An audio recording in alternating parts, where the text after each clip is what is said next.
Welcome to the Winter Tournament series. We from the Elite Order have been working really hard with this, and I hope everybody will enjoy having some 3v3 action. And with me, I have like the most talented guys. I have PS Enough, and I have Highland Wolf to keep me company and to do all the talking. So Hello, welcome, Wicked guys. Snow. Hello. Thank you. Yeah. Very excited to be here. Are you doing, Highland? I hear you're eating your dinner. I'm not eating my dinner. I've He's just not finished. eating at all. Yeah. So long story short, old oven blew up, guys. So a bit of action already on the stream. So I'm a bit behind, and it's been a bit of a panic coming from PL. But we're here. I've arrived, and I'm ready to get into some epic games. Casters who eat, crazy people, I tell you, crazy people. Anyways, the first game of the series. Yeah, expect the unexpected. The first game of the series seems to be pretty much ready. We have everyone in. Do you want to do like a quick recap, Wicked Snow, of the tournament format before we go, maybe? So today we will have 6 matches. It's going to be a single elimination. So tomorrow we will continue with 4 of the last teams, and then we will go in a single elimination to make it to the semifinals. So we have 4 teams next Sunday. And, okay. So 6 games coming up. The first one we have is Shippuden versus Roland Gaming. I heard Roland Gaming is a last-minute replacement. So for the side of Roland Gaming, we will have LSDW, Nymphex, and Rugen. And for the side of Shippuden, we will have Excalibur, Lelouch, and Hao Asakura. And all of the players are pretty much waiting for the draft. And maybe we should tell them that we have this extra ban that they already made. Yeah. If only EU chat worked. Yeah, so we have extra ban from the usual draft one. The bans that we have already in place for the side of Shippuden will be Sky, and for the side of Roland Gaming is Catherine. So whenever we're ready to go to the actual draft phase, we will get underway. While you guys enjoy our little roundup table around the Kraken, I'm just checking on Twitch how we are socializing with the Kraken behind us. That's pretty scary, man. I'm pretty scared of this. You know, like a big Kraken behind me. I'm quite nervous. But anyways, we are into the first game, the first draft. Obviously, Sky and Catherine have already been banned PS enough, and we will be getting into the first ban. What will it be? It looks to be a Black Feather on the board now. 3v3, not my forte, but certainly know what is good in 4.9, what is not good for sure through our tournaments. And I would probably expect to see something like this Vox band. Perhaps it's just really strong, or Ishtar is equally really strong. I know in 3v3 the meta is quite burst down the enemy carry to win the game realistically in these team fights is how it's going to play out. And as a result, the Kestrel has been banned and Viola has been picked up. Oh, Viola getting picked up. That's very interesting. Viola got a little bit of a rework on update 4.9, which is the update we're currently playing on. So it's going to be interesting how they're going to play it out from the side of Roland Gaming. So Vox getting picked up. He also got a very interesting buff, especially his weapon path. It's going to be interesting to see how the side of Shippuden will be able to play it as well. Now, you were mentioning that the 3 versus 3 meta is very bursty oriented. I guess it depends a lot. It's a lot more interesting when you can invade the jungle very early on, which is not something you see a lot on the 5 versus 5. And on 3 versus 3, if you dominate the jungle early on, you have a huge advantage for the first objective fight of that first Kraken that shows up at 12 minutes. Other picks coming up, we have Lyra on the red side, and Ringo and Malene on the side of Roland Gaming. Very interesting picks, Highland. Yeah, for sure. I mean, I would have preferred to see something like a Kinetic or a Gwen rather than the Vainglory. Personally, I think Bingo just doesn't have enough damage right now in the update 4.9, and certainly I really love the picks coming out from the side of Roland Gaming. Is it from Excalibur?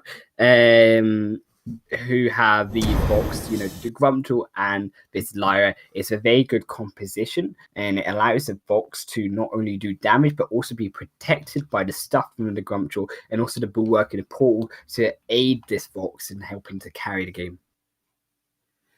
Yeah, especially the Grumpjaw is going to be a very interesting pick. I really like Grumpjaw, especially on 3 versus 3. He just has that extra tankiness on him, and it's going to be really hard for Ringo to lower those stacks unless he uses the brew. I think Molina will get an easier job out of that. Let's see how... I'm very curious to see how they play this Viola, though. It's for the first time I see Viola since she's been reworked. I've been playing a little bit of games, but I haven't seen anyone playing Viola at all. Like, the update is so fresh, so it's going to be very interesting to see. Anyways, they're gathering around the Kraken pit for that first team fight for that healing tree ant.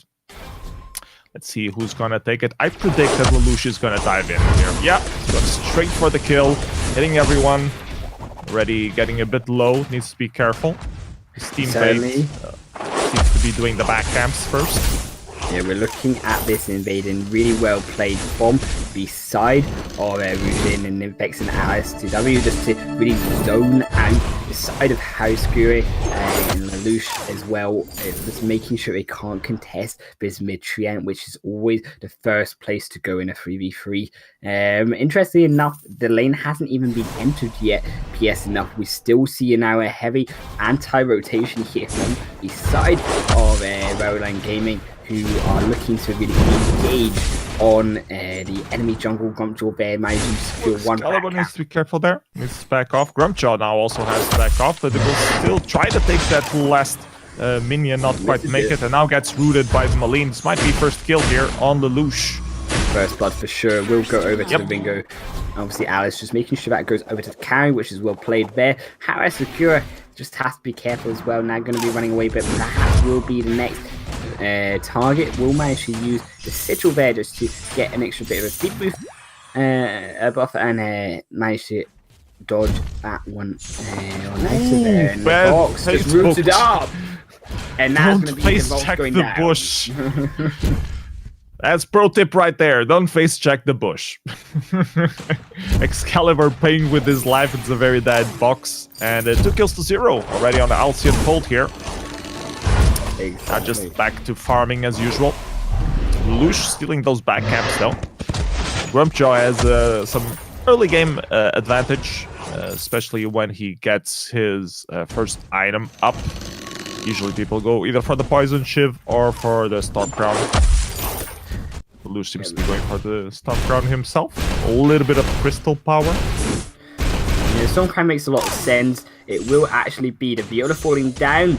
Surprisingly there in obviously the jungle. That she got caught out there. Yeah, she did manage to steal a few of those back jungle minions. Ooh, good damage on the Maline already. Level 4 just hitting that skill. Only has 2 crystal bits. And it's already doing a ton of damage. It's that early game Maline powerhouse damage that you see coming out of, as we say, this burst-oriented meta in 3v3 right now. It's about deleting your carry, your enemy carry, which is your target, so that you can then take out the jungle, take out the support. And Lelouch doing another jungle invasion. Successful one. They look like they've managed to take another successful, and that front camp really has belonged to Lelouch this entire game. Yeah, he's trying to build himself early game aggression as the Grumpjaw should be doing. Also worth mentioning is that all these games that are being played on this first phase are just best of 1, so whoever wins the match wins the right to... But it's an elimination, so moves on in the tournament. So very important matches. Early on, we'll have a total of 6 matches today, and another 6 coming up tomorrow as well. Lane pressure from Nimpex here as the jungle intensifies on the Halcyon Fold. Lelouch sightseeing a little bit. Nothing on this bush, nothing on that bush. The healing treant is just going to be secured there for their own side. Just going to make sure that goes over to Excalibur to get him some more gold in his pocket. He has gone very interesting, very all damage oriented. Nice Now he's going to stuffed up one member, and Rugen going to have to Wicked Escapade on out of there, but wait for it now coming out, and the bulwark is to secure that kill, and that will be one going over to the side of Rowland Gaming, and now they look to move further on.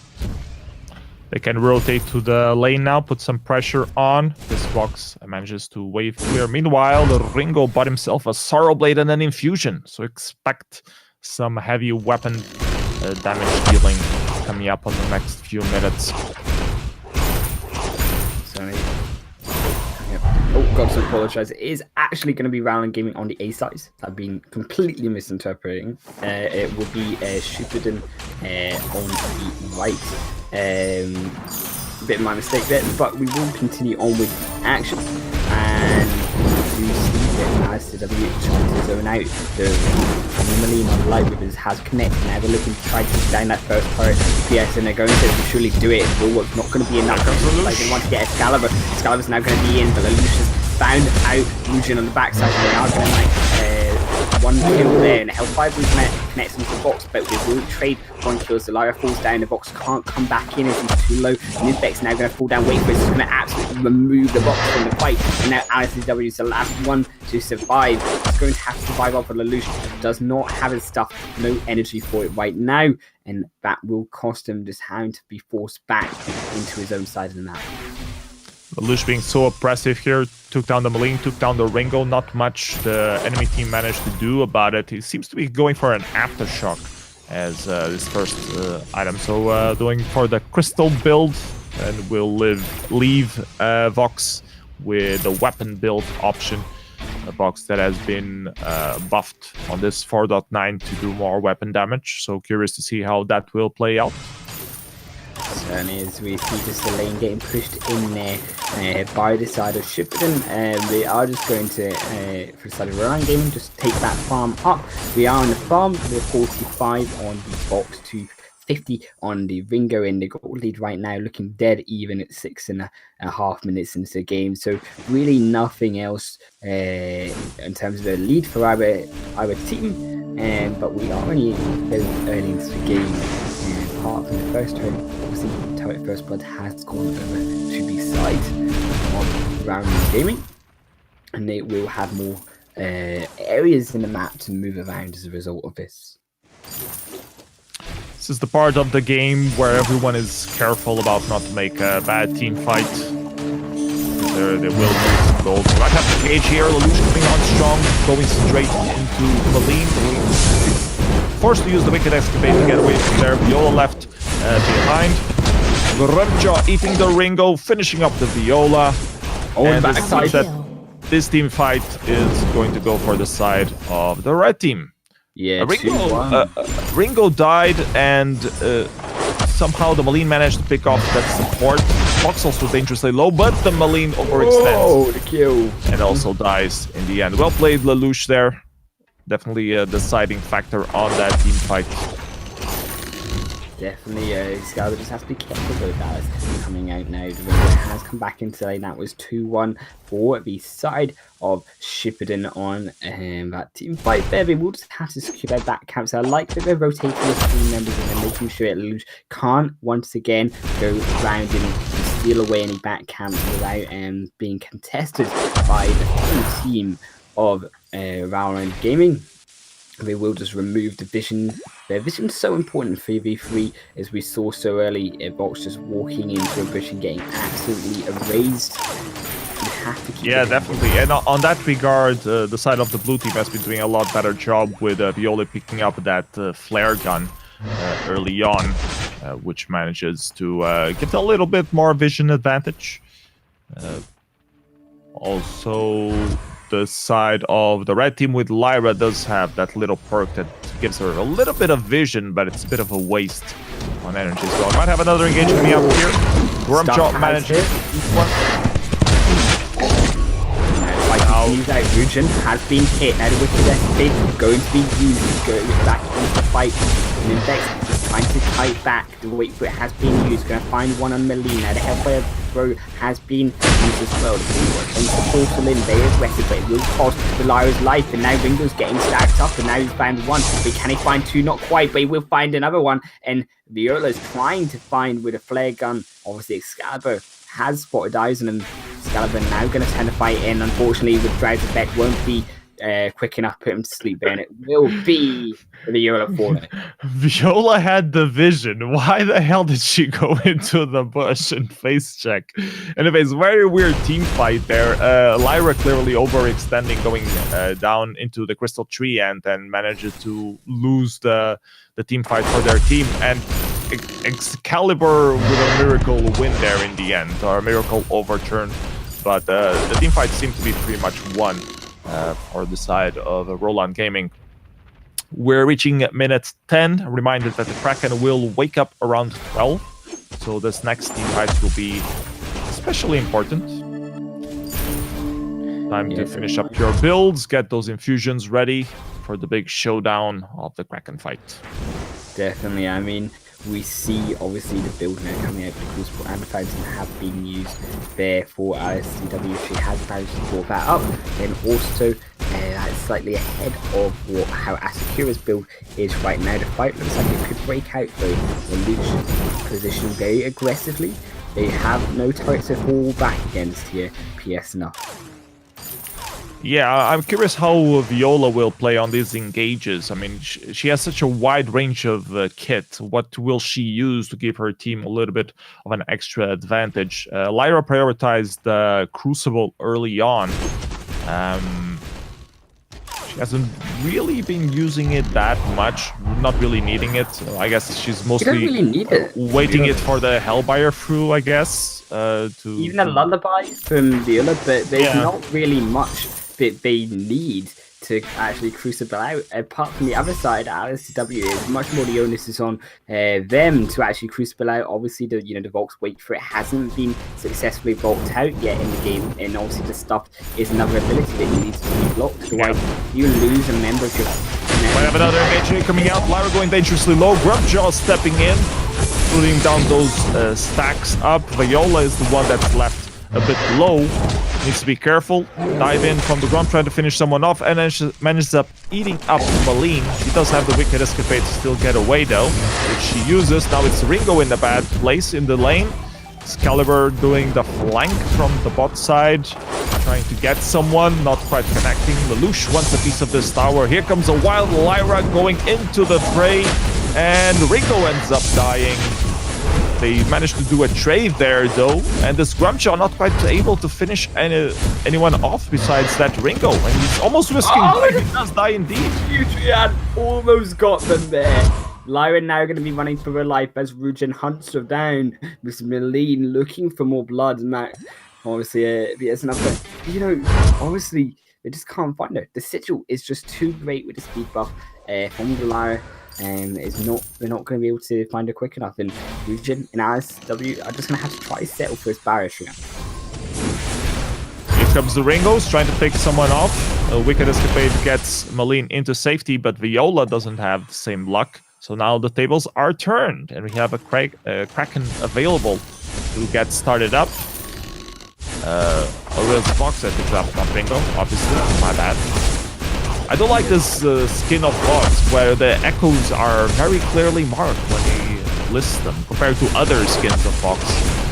Anyways, the Kraken's going dangerously low. It's going to be the first Kraken for the side of the red team. Shipuden, pretty much uncontested. Curious to see how this next team fight is gonna shape up. I wanted to say that I think Lyra is overextending too much on those team fights, but they need to be aggressive, and she does have the Storm Banner to do some damage.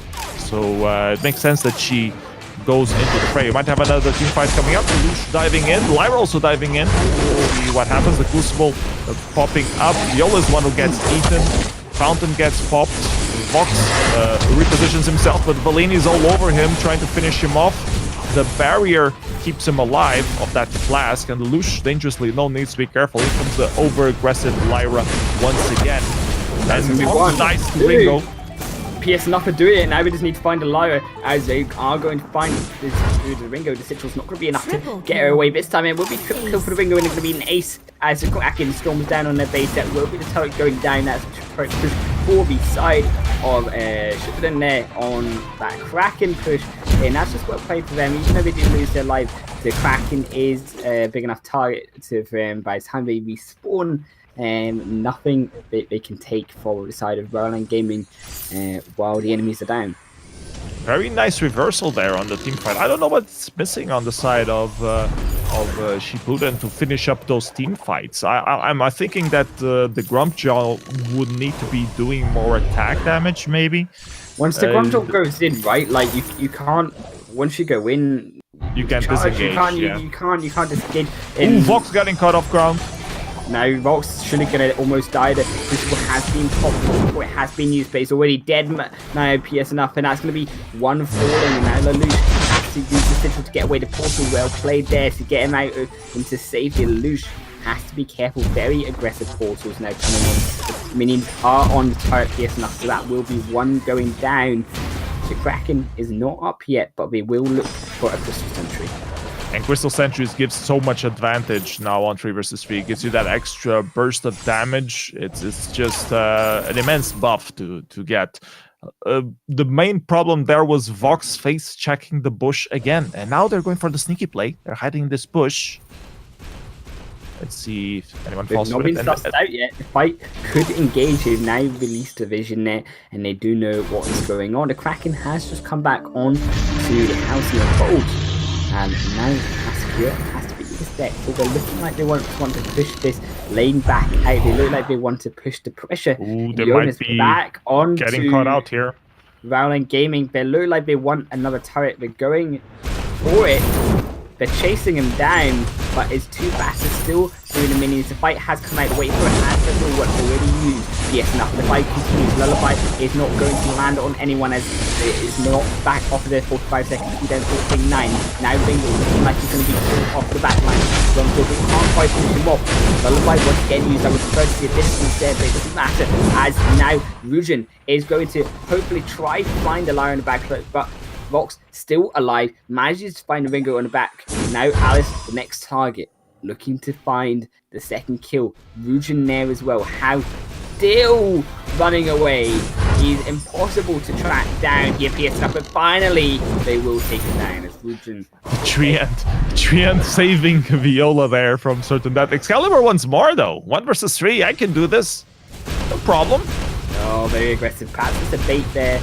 To try see if Alex will come in. They know they can get a Crystal Sentry. Himself Crystal Sentry. Yeah, the Lyra did back Excalibur, off the one-man show. It totally dominated that team fight there. They managed to let him take up his stacks, and once Vox is stacked up, it's very hard to finish him off, especially with the defense itemizations that he got.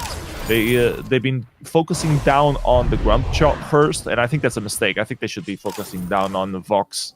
Yeah, you need to definitely delete the carry. The Vox was allowed in that fight to survive for far too long, and as a result, Vox ultimately did manage to get a kill on the backside of the Ringo.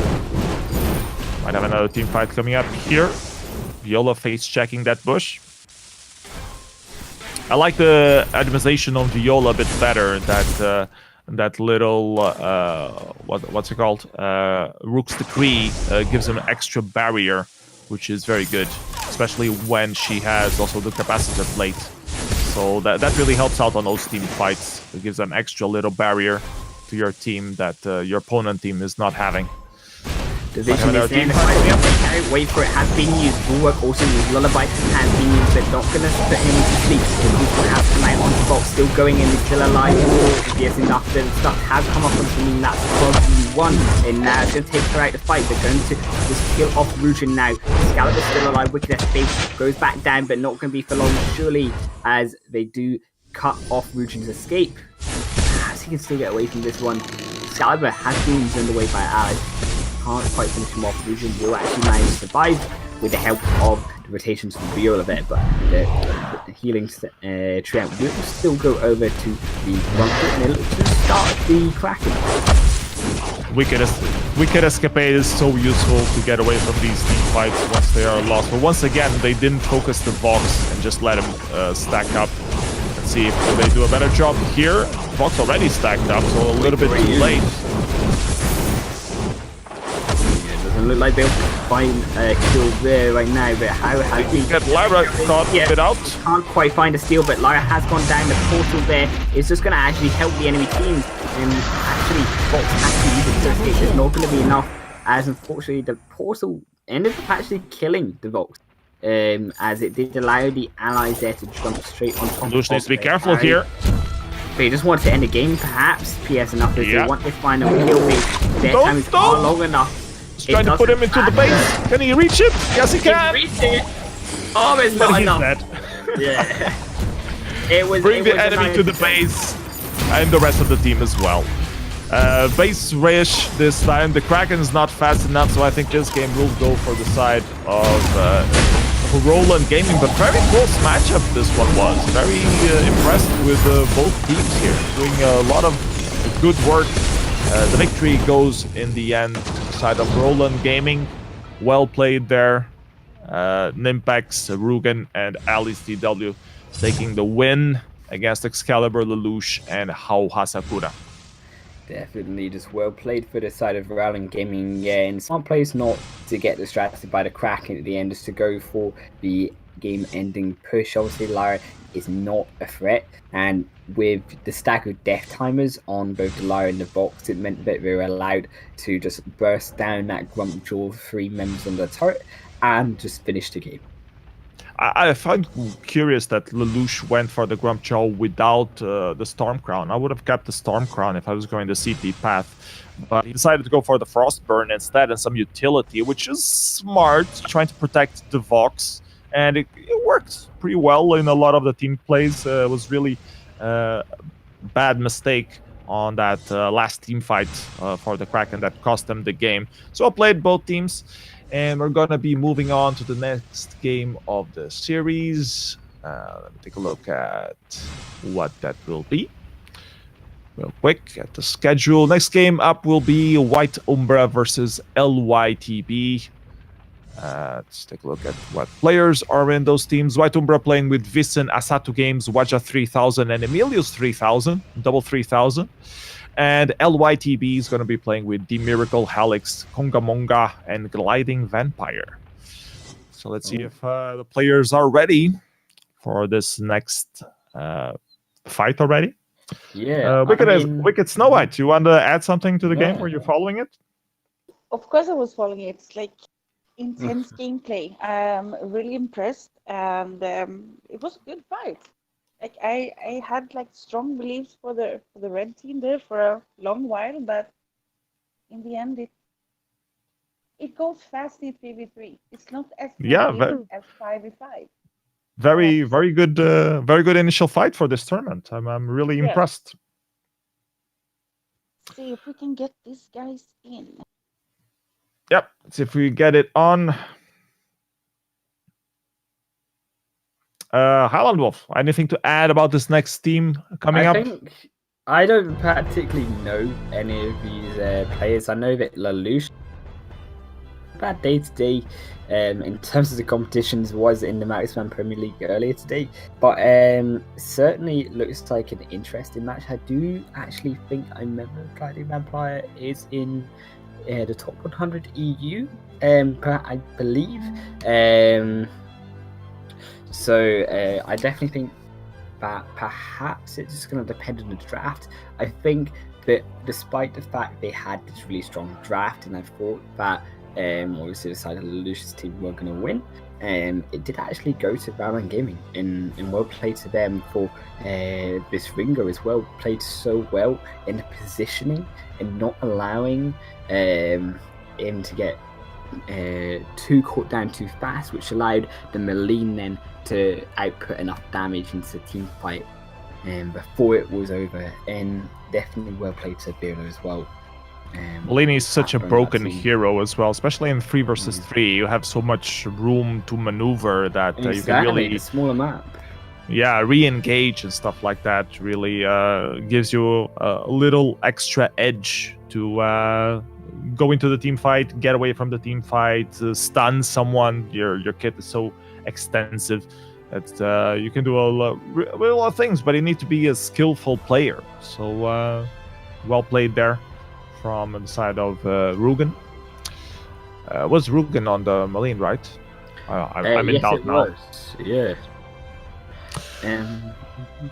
But Okay, I mean, next game coming So up. we're waiting on Melini, who maybe he could come back in for the stream. yeah, the stream's gone. Yeah, I mean, And looking at the I bands, also want to yeah. say like a really big welcome to all my guys from First Gamers that are here as moderators. Oh yes, yes, Chaos Seeing them Gamers. doing an awesome job in the stream, like keeping everybody happy. They don't know much about me, but what they don't know is like back in just being so super positive. I'm so grateful you guys are here and help out. Yeah, and all of the people from behind the production and also been helping setting up the parties and stuff like that. A lot of people involved getting up the tournament. So thanks everyone involved to getting this up and running. To help a more buttery smooth experience happen on this tournament. Experience, yes. Yeah. We need Now more we're of just that waiting on for one Vainglory. guy more. Yep. And how about we talk about the bands? I mean, obviously we do see the side of LYTV has actually banned Kinetic, and on the other side with our Umbra they've banned Sky. What do we think of these guys? Well, I have to like give some inside information here because the Miracle Gliding Vampire and Kongamonga is that's my teammate. Oh, have we got bias here? Like, I'm not gonna lie. I'm gonna be a little bit biased. Yes.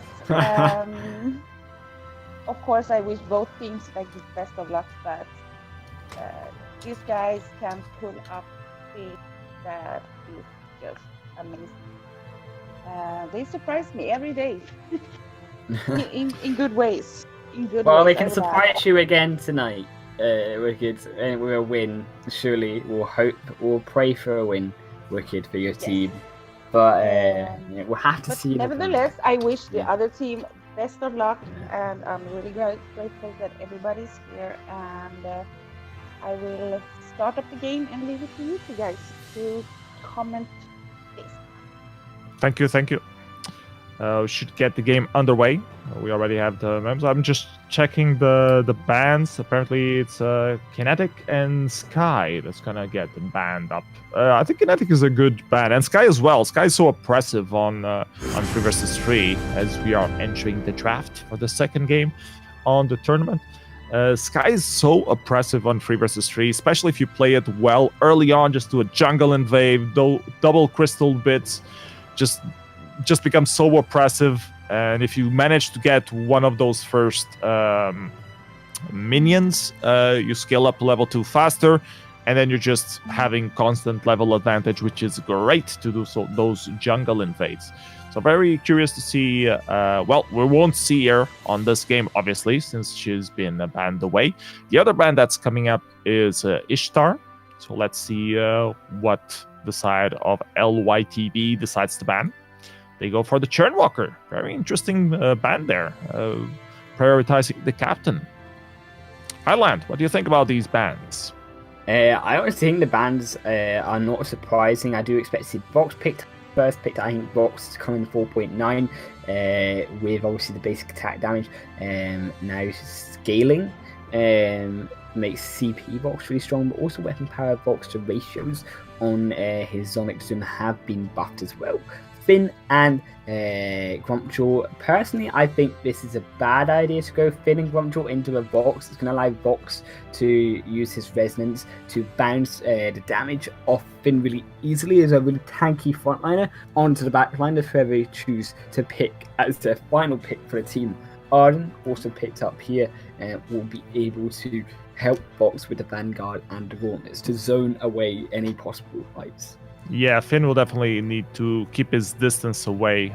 Seems that Vissen's gonna round up this pick with a Black Feather. Black Feather so broken right now. That's just a ton of damage without any offensive items, really. Like his A as in his B is just ridiculous high damage throughput. So very interesting pick. Curious to see if they're going to play Weapon Vox or CP Vox. Probably Weapon Vox and leave the CP build path for a Black Feather.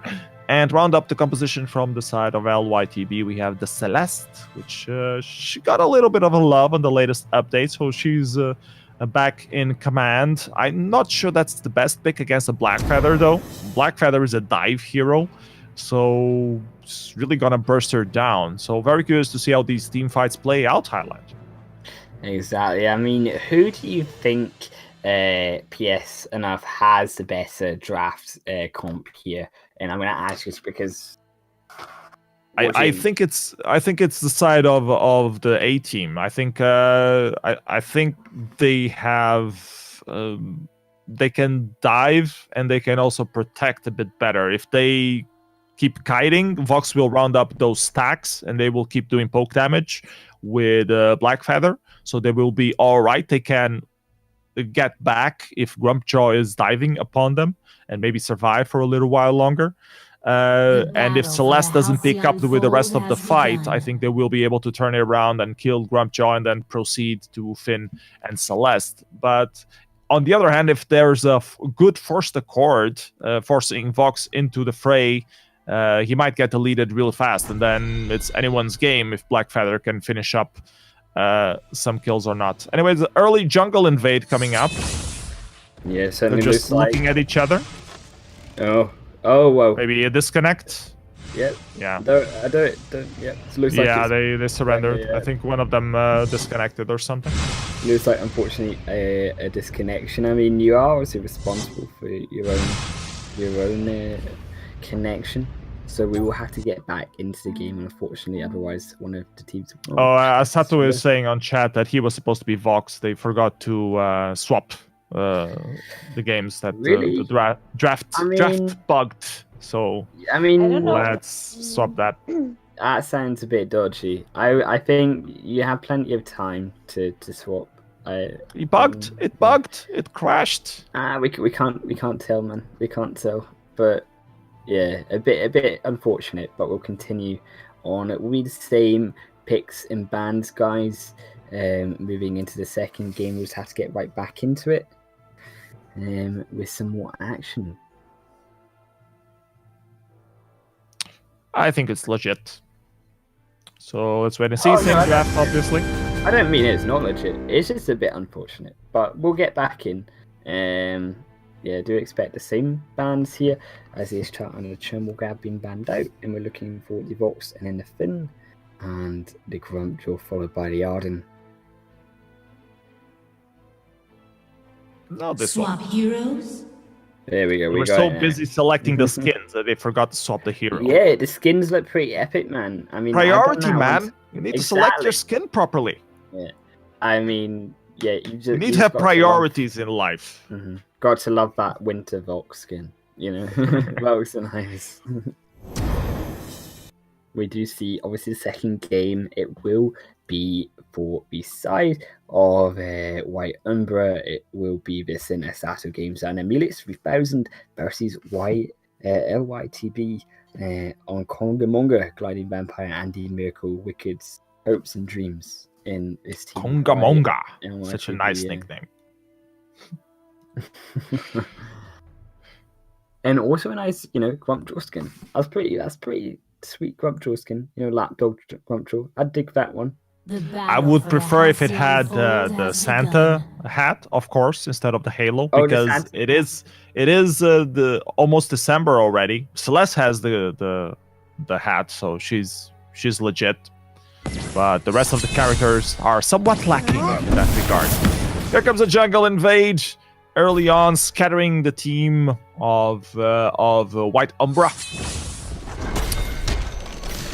Doing a little bit of damage there, not enough to chase away LYTB. They will take this barrier tree, and Arden hesitating too much doing the back camps, and and now he's just too late. He should have went there faster, in my humble opinion. Now Konga Monga is on him. Will he be able to take? Yes, he will. His own jungle. And scare away Emilios 3000 might get caught up here between the Finn and the Grumpjaw. Yeah, certainly looks like the core collapse has landed there. Yes, enough, and will be Konga Monga now looking to find it despite here. Blitzen has continued doing the back step, and unfortunately that will make him target the fast has been popped. No Rose defenses to get on out of there. No Rose defenses will land once again. That's going to be first blood falling to the side of where LYT be, and it looks like a second kill is just not going to happen as the Sasha Games manages to slide on there. Definitely, the side of Wicked's team doing really well. Grumpjaw now in a bad problem. He missed that tree ant, and now Blackfeather is gonna chase him down. The problem with Grumpjaw early on, though, is that he's just so tanky. Finn there with a quibble trying to help his teammate up, and Konga Monga manages to get the safety. They might have a little time to steal this Barret tree ant. Celeste is there, but misses the stun. And Emilios manages to steal up that tree ant. Very messy early game, Highland. Yeah, definitely a lot of aggression. Kill going over. Looks like it could be two as Emilios surely will now the flight company there just to drag him back into the fray. And now Visson being chased down by Konga Monga. Once obviously Konga gets that charge, and the Grumpjaw surely will go and get him.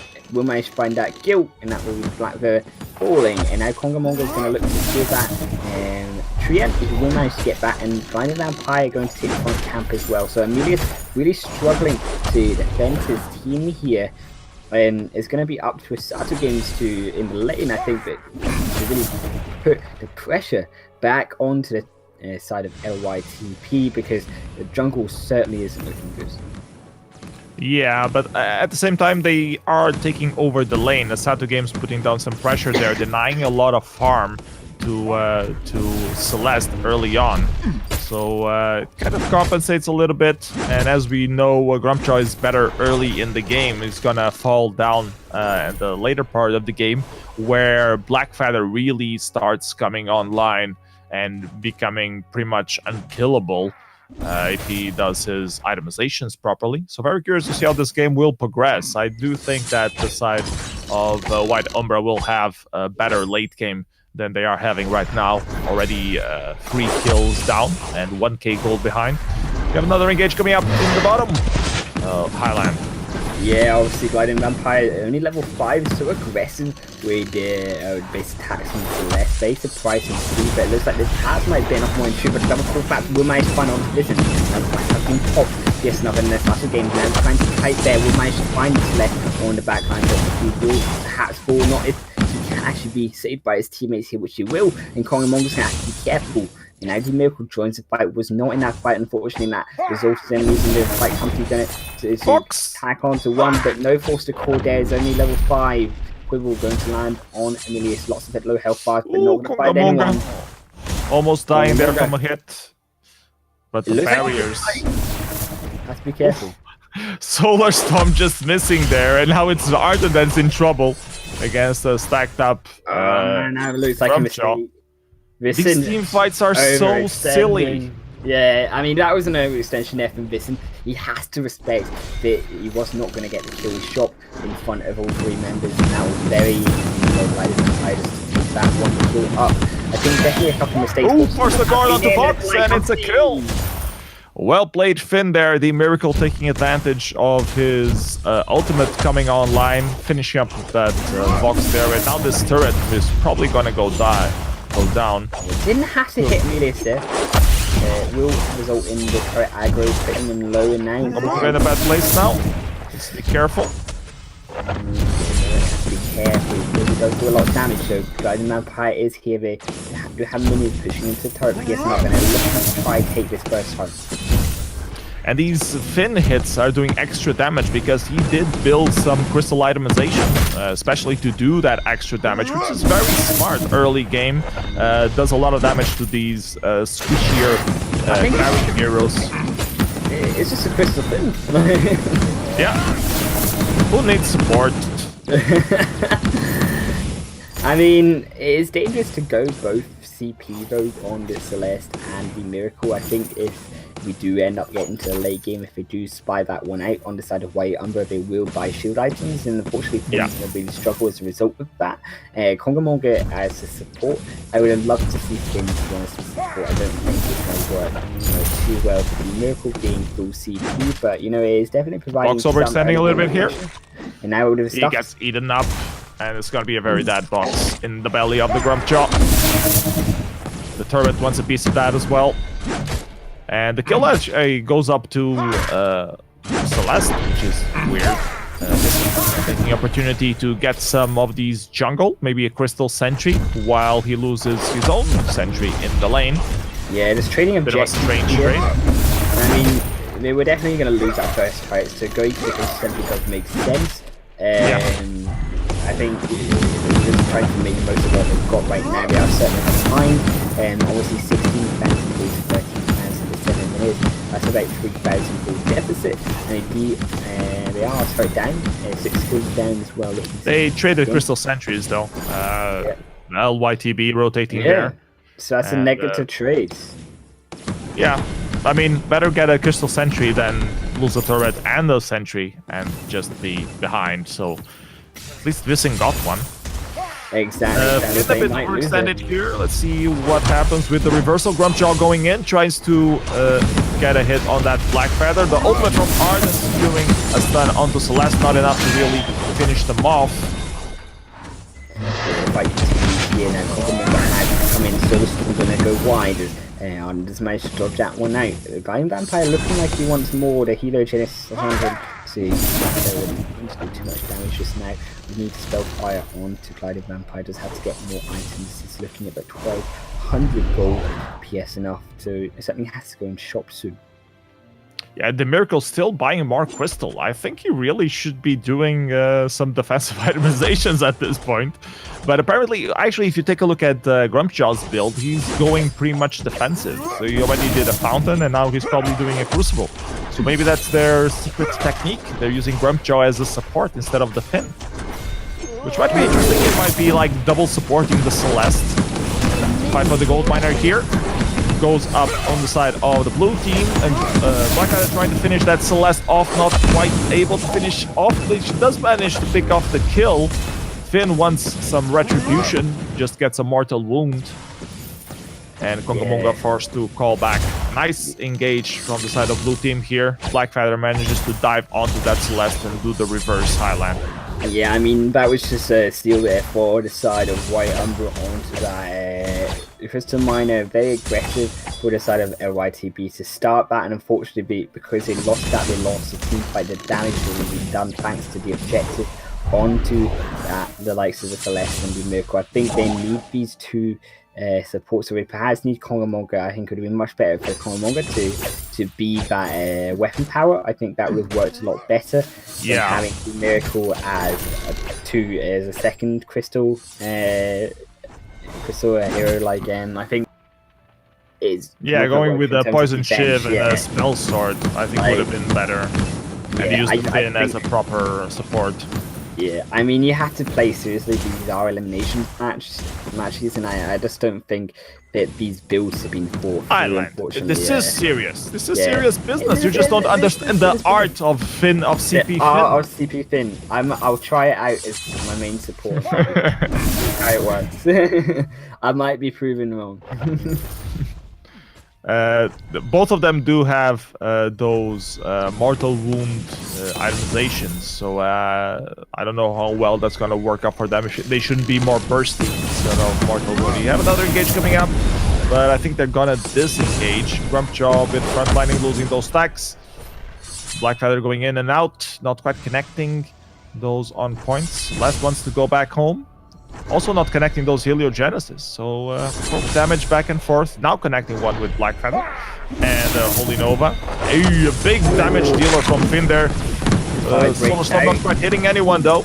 Here comes the Sato picking up those stacks, manages to kill off Grumpjaw. Ultimate catching Celeste off ground, and this is a very dead Finn, I think. Unless he can kill all 3 members here with the help of the Crystal Sentry. No way he's doing that. Yes, enough. That will be the Crystal Sentry going over to the side of White Umbra. And it seems like the fight has starting to turn. Miracle Reed is falling off. I mean, he's now building Evil Harvest. The Evil Harvest is a tanky thing. He's got the most health of any support there is in the game right now. Well, if he wants to frontline more, I guess it makes some sense. There's no damage. And he does, but it does give him a little bit more cooldown as well. Evil Harvest does give you cooldown, right? I'm not talking out of my ass here. No, it definitely does give. Well, it gives you more energy. Gives you more energy. Yeah, no cooldown. You're right. So yeah, it's just this is not so good. I think if you want. The main problem with Finn here is that he does his quibble or his B, and then he can't follow up because it has a very long cooldown. He does the damage, it just doesn't have a follow-up because it has a very long cooldown. So either you reduce the cooldown with a proper clockwork or whatever, or you do proper defense itemization and be a cat. Or don't build CP. Exactly. Yeah, I mean... For sure. I mean, we can go on for days about another engage from me out. The stuff has hit onto 1, and now we can walk back into we've not been able to shut down the shuttle, so they're falling down the backline. The Fortress has landed. Now we find 2 members. PS enough. The swivel is not going to do enough damage. It's not enough with only a spell fire. Harvest Infusion not even used there for the Miracle in that fight. But he is got it in his inventory. He hit builds coming out from the side of their white. It looks so good in the early game, but now the Kraken is going to be started by White Umbra. It looks like it could be something as a match if they're not careful. Yeah, late game is here, and the Black Feather late game is just he out-sustains the enemy team. He's diving, ignoring completely Finn and Grumchalk is diving for Celeste and always getting the kill and getting out alive at the same time. So either the Celeste starts hitting those Iliogenesis a lot better, or it's going to be a very hard late game. Yeah, Celeste is just hit out of the fight too quickly, and you see the Black Feathers in the box now going in. They're trying to find the Celeste, but it doesn't matter to finish the target first. Lightning Vampire misses out. All the stuff has hit. That's going to be a dead person now, and this end definitely going down. And Black Feather will be the first to fall back. His shutdown is going to be a lot of gold going over to the side of LYTD. They have to defend this Kraken. Still 2-on-2 here. Yes, enough. But that's the game still has to be done. Still do this. Wait for it has been used. Full Clamps going to stun him up though, so he can't follow up. Heliogenesis starts to land, and now the fight continues. Now the third member of LYTD has come in, but he managed to find one turret. He's just trying to waste time, and he just can't kill him. He's finally get rid of him. Yeah, that annoying Hawks is just staying there with a sliver of health. But these team fights have been very strange. The late game has definitely come into full effect, and I hate to say this, but I think the main problem here is that Celeste is not really doing the damage that she should be doing. She has the itemizations for it, but not quite landing those skill shots. And without doing the damage, the rest of the team is just squishy bait to give those stacks to Vox and for Blackfeather to pull through. So well played on the side of White Umbra so far, dominating this late game. And we might have another Kraken coming up soon, Highland. Yeah, I mean, Kraken's on quickness now, so we should be back soon. But certainly the engagement comes out. Water attack it has been cancelled out. PS is not too early, and that's all the damage really gone. The critical lands on the 2-bit doesn't matter. He's already forced out the team fight, but still continuing. He's trying to find that first kill. Core Clamps and misses again to defend with an inch of their life. Listen, they're going down for miss. Could have been. Force the core, so close, and yet so far. Those solar storms not really connecting with anything.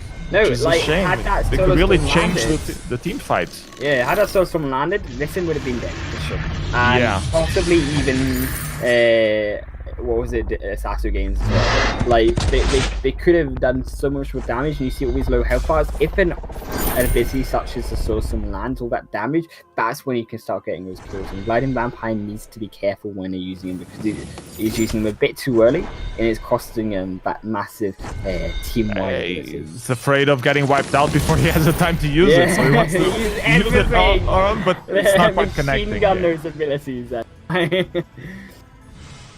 They didn't quite go for the Kraken here. They had a little bit of an opening, but respecting the enemy team, and now decide to go back home to themselves to get an infusion or something.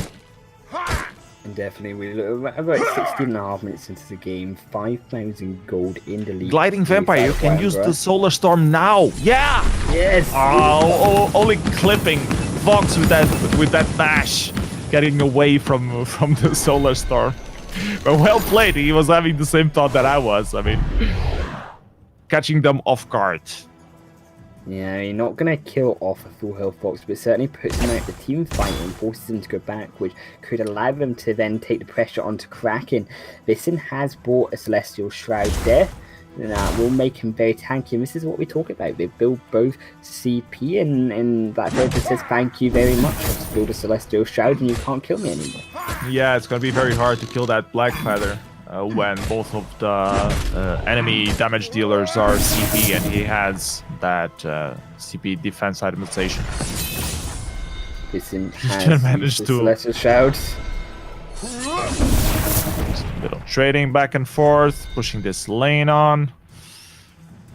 Want some engages? Come on, people! Yeah, it's quiet now. The game is slowed down, but certainly they're looking to try to push onto the second next team fight might be the final team fight. Exactly, they're looking for it by well only. Certainly, the side of their YTB lose this fight is definitely going to be the end. Their times aren't long enough. The Forster cord is up. Evil Megacorp could be more aggressive. Could be using this support to really pull out 1 minute. They're being respectful. Here comes the Black Feather though. Now diving on, gets a big tunnel into the face. It works now. It has landed, and now the fight continues on. This has gone down in the box. It will be the front door falling. I feel this may be the end of the side of wire YTB. And now it will be Emilius team fight. They could be more aggressive. Listen, this can't come in though. The Heliogenesis are too good for Gliding Vampire. They're now too low to finish off the game. I mean, excellent defense is left there. Not quite connecting. And that could be it. That could be it. Yeah, Gliding Vampire overextending here. The Black Feather might be able to punish him off. Not quite. I mean, the problem here is the mobility. Solar Storm!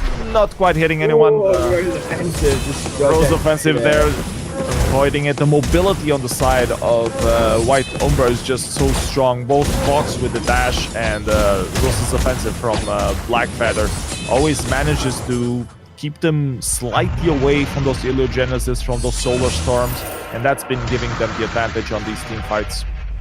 Yeah, certainly that Solar Storm at the start of that last team fight that really did hurt Vincent and put him out of that fight. The flash was already popped immediately on that Solar Storm. I mean, that's what we want to do. That's the damage that we can see from Gliding Vampire. It's just going to keep his team alive. And certainly they're looking to be alive now as the Kraken comes down on the base. The Mercury slow thing to be careful if he's out of position now. In your base CP, there's no weapon power carry here to reverse down the Kraken. It's only going to go down to 25% so far. They're pushing in back 550 damage. Finally a Solar Storm hitting, but mostly Arden. Where's the force card? Wait for it being used. Now Grumpy trying to find someone. The stuff has been used. He can't engage, and it just won the end of the game. PS nothing one to finish it, and it will be surely going over to the side of White Umbra, which is real, and that will be them advancing to the next stage. It's so close. They were always like, if you hit the Solar Storm, the team fight will be completely different. They're always so low, but so slightly out of reach. So this creative itemization from the side of LYTB not quite working out for them. in the end of the game. They wanted to have a very tanky Finn that's doing some damage, but in the late game he just scales off, was forced to use some defensive itemizations. Celeste was left as the only damage dealer and not quite able to hit due to the mobility of the side of the White Umbra players. So well played, White Umbra. They move on in the tournament. Let's take a look at who is next playing.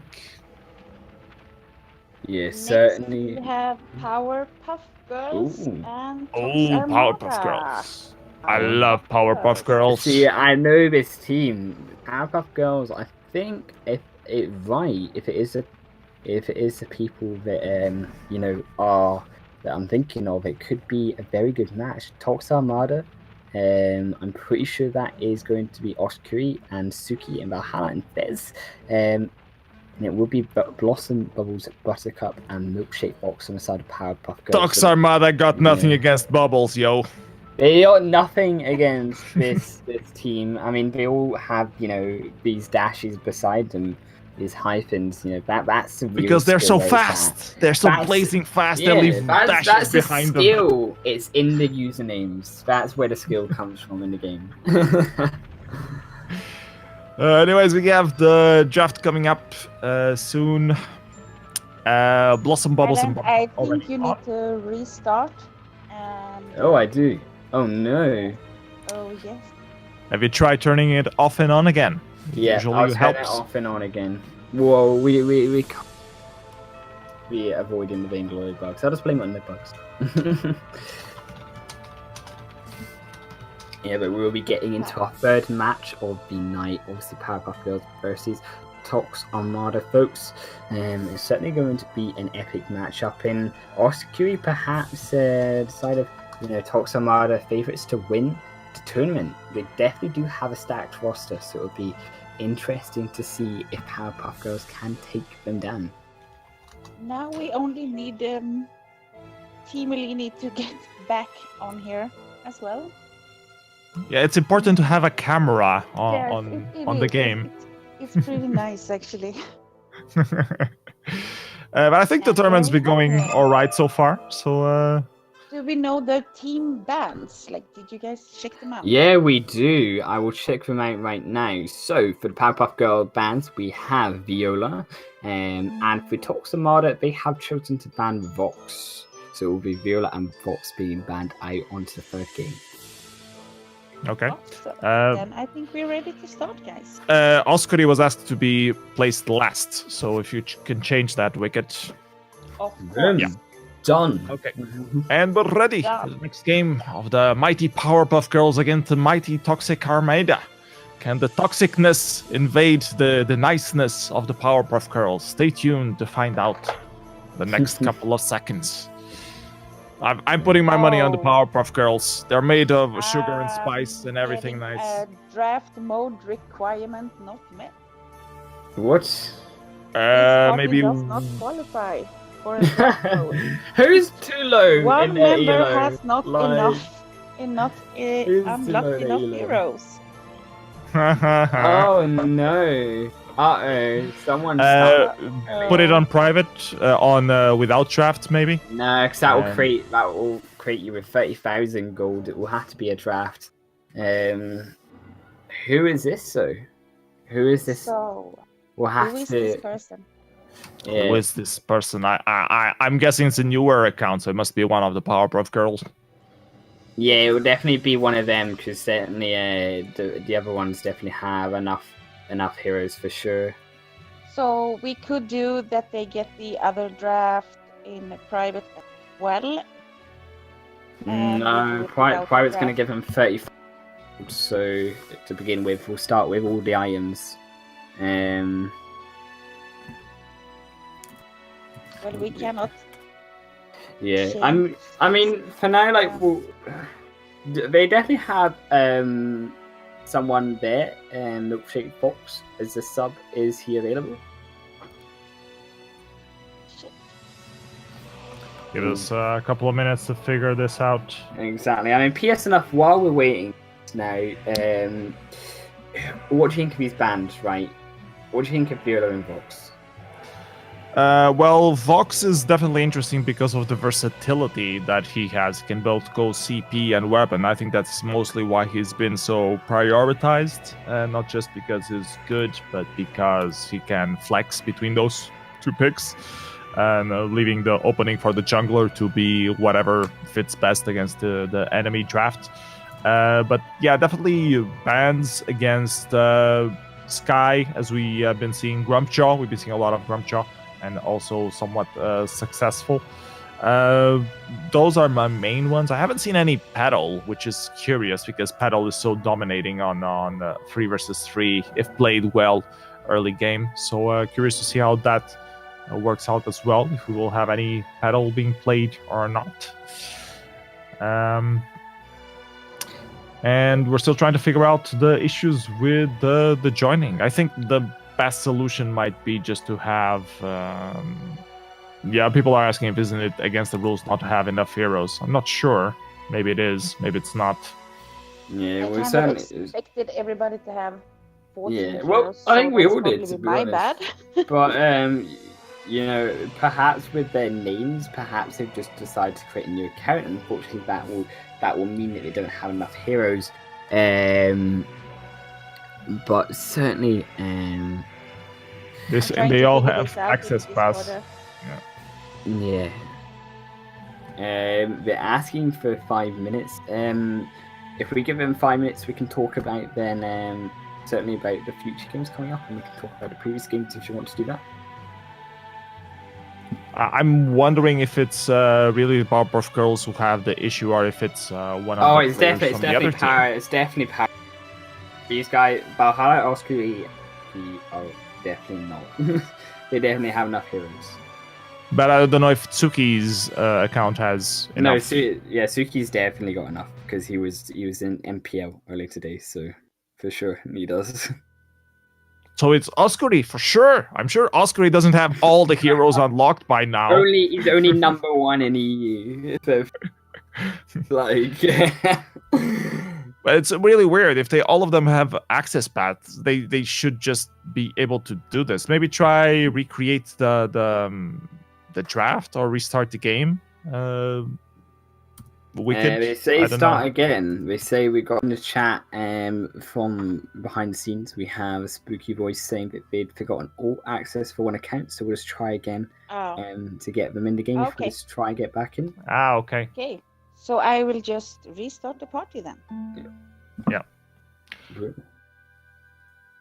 Well, You these need things all happen. access. It's obviously. going very smooth otherwise, so obviously we're gonna have some speed It's bumps. not our fault that they don't have, Give they haven't access to bought the them any. Powerpuff Girls. It's important. They better put up a Otherwise, fight Mojo now. Jojo is gonna Yeah. come and eat you. I mean, they better put up a fight now that they're spending money on this tournament. Spending money disappointed. against the Toxic Armada. Is pay to win, quite literally. Pay to play. Yeah, Anyways, Wicked is restarting. Yeah, we'll move into the third game very shortly, guys. Don't worry. Once again, it is Powerpuff Girls, the side of Blossom, Bubbles, and Buttercup, who are going to be against Texan, who are going to be Oscary, Suki, which is the characters. I won't say which characters, I don't know. But it's Suki and Valhalla, well going to be. Okay, the invites coming in. Let's see if Sugar and Spice and everything nice has all the accesses they need to fight against the Toxic Armada of Oscary, Valhalla, and Suki. I wonder how much lag Suki has on EU server. Suki just wins. He doesn't need skill. He has lag to win. Yeah, who needs ping when you have the skills? When you just phase through all the abilities with the lag, yeah. Anyways, information on the bans while we're waiting for the game to get started. Powerpuff Girls will ban Viola, and Toxic Armada bans Vox. Smart bans, in my humble opinion. Let's see what the second round of bans will be, as Buttercup is still pending acceptance. Buttercup, come back. We need you, Buttercup. I know. We can't fight Bad Mojo without you. Yeah, definitely. going to be an epic game to see if, obviously, Decided Powerpuff Girls can unfortunately beat Decided Talk Samara. Unfortunately, I think we have drawn the short straw. We have an accept, and I think we will try to start it up. See how it We're works. ready. Go, go, go. And look at Finding a match for a party. All right. Neat. We'll just have to find a match now. We are into the third game of the series. Grubjaw getting banned. Yeah, straight away. Grubjaw, they must know what they want. Yeah, it's one of the strongest picks on 3 versus 3. Also for his versatility, you can also flex him as captain, which didn't work so well on the previous match. But, you know, it's a possibility. Let's see what Toxic Armada bans. They decide to ban the Churnwalker. Afraid of those, what's it called? Trespass? The ultimate? Of, the Trespass. Churnwalker. Yeah, very Ishtar very getting picked up for Blossom. We're going to see some Ishtar playing. Ishtar got a bit nerfed on 4.9. Not sure how viable she still is. I think Ishtar's gone from being broken to actually just being, like, fightable. Half like, broken. She's. I think it's quite scary to see how many nerfs Ishtar's had, and she's still viable. Is, you know, a mid laner. Obviously the ascension from Ishtar, she does get fed. Ultimately, she will manage to really burst down the enemy carries, the enemy team with those 4 knives that she spawns in the empowered attack she deals. But Kensei looking to go in with the Lorelei, definitely going to be looking like a very heavy engaged comp. I'll be surprised. I do like to see the same thing. It's going to be picked up. This is going to be a very interesting match. Like a lot of different heroes from what we've been seeing on the previous matches. Ishtar, Sandfang. Ooh, what's this we see from Buttercup? Very interesting. Yeah, I mean, I like that. I like the Inara to. You can use the Inara to kick back Oskuri, who perhaps will be on the Kensei here. Oskuri will be the laner for sure. I definitely know that much. Because he plays a lot of lane. I think the Powerpuff Girls' tactics will be to hyper protect that Ishtar. Let's see how that works. And look at the composition from Tox Armada, clearly going for the late game. I mean, Alpha has some early game aggression as well, but I think they're mostly aiming for the late game and that hyper carrying that Kensei as well. So very curious matchup this is going to be. Like, those Crucibles will need to be on point for both teams to really lay down the hurt. So very curious for this third matchup of the tournament. Hope you guys have been enjoying as we're going down to Halcyon Fold for the third time today on this first day of the tournament. Bubbles, Blossom, and Buttercup going up against Valjala, Oskuri, and Tsuki. May the games begin.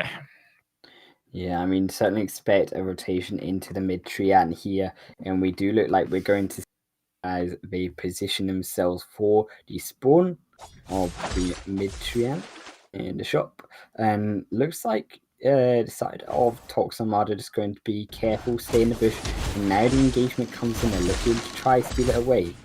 Oskuri, they're not going to manage it, perhaps. This should land, and they do actually manage to steal it. That is brilliant for Oskuri there, managed to take that one away and go on to Oskuri as well. That's going to be a really good goal to get in the head. Yeah, Kensei needs all the gold he can get early on. He's not very good hero until he reaches like 2-3 itemization items. So he needs that help. Buttercup just hanging out in this bush, waiting for what's cooking. Bad Mojo not really showing up. I mean, technically speaking, Toxic Armada is a bit of a bad mojo because they're toxic, right? So are they just bad? They're the kind of monkeys, right? They're just Baptiste, like being. Oh, I just got a crazy idea. They should have picked Ozo to be the proper bad mojo. Oh well, unfortunately they did not. Ozo and Baptiste. There you go. Because Baptiste, obviously, A is called bad mojo. You can just spam people with your toxic. Yeah. Yeah, like... So clearly bad optimizations against the Powerpuff Girls. Clearly. Or bad hero picks. Anyways, Blossom is gonna take this last barrier tree, and I think if Tsuki has nothing to say against that, gets a kick in the face for his troubles, forced to get away. Here comes a wild Kensei swishing around against Blossom, trying desperately to kill off that Inara. Alpha also wants to finish up. Prime Directive might finish off, not quite. And now the reboot has kicked off, and Powerpuff Girls are forced to go back. Buttercup getting caught in the end, and will get first blood for Kensei. Oh, and a follow-up from Alpha there, cleaning up house. Suki wants some blood. Suki manages to steal out away as well. Almost catches Blossom there too. They will manage to clean out the entire jungle off on Powerpuff Girls and get back and shop. Now the gold leaders we can see has opened up to about 1,500 gold lead already for 3 minutes, and that's not what you want to see if you're Powerpuff Girls. We can see a snowball really starting to form, and it's going to be tough. I mean, these are the best in Europe in terms of the rank queue, Valhalla, Oskiri, and Suki in 3v3. Bubbles is the best in the world because she's just so awesome. Oh well, that's quite a feat to follow. I don't know how them. People were asking what tier they are. They're tier 11. That's how skilled they are. Yeah, they break all the ranks. They're beyond tier 10. Tier 10 is for noobs, because tier 11.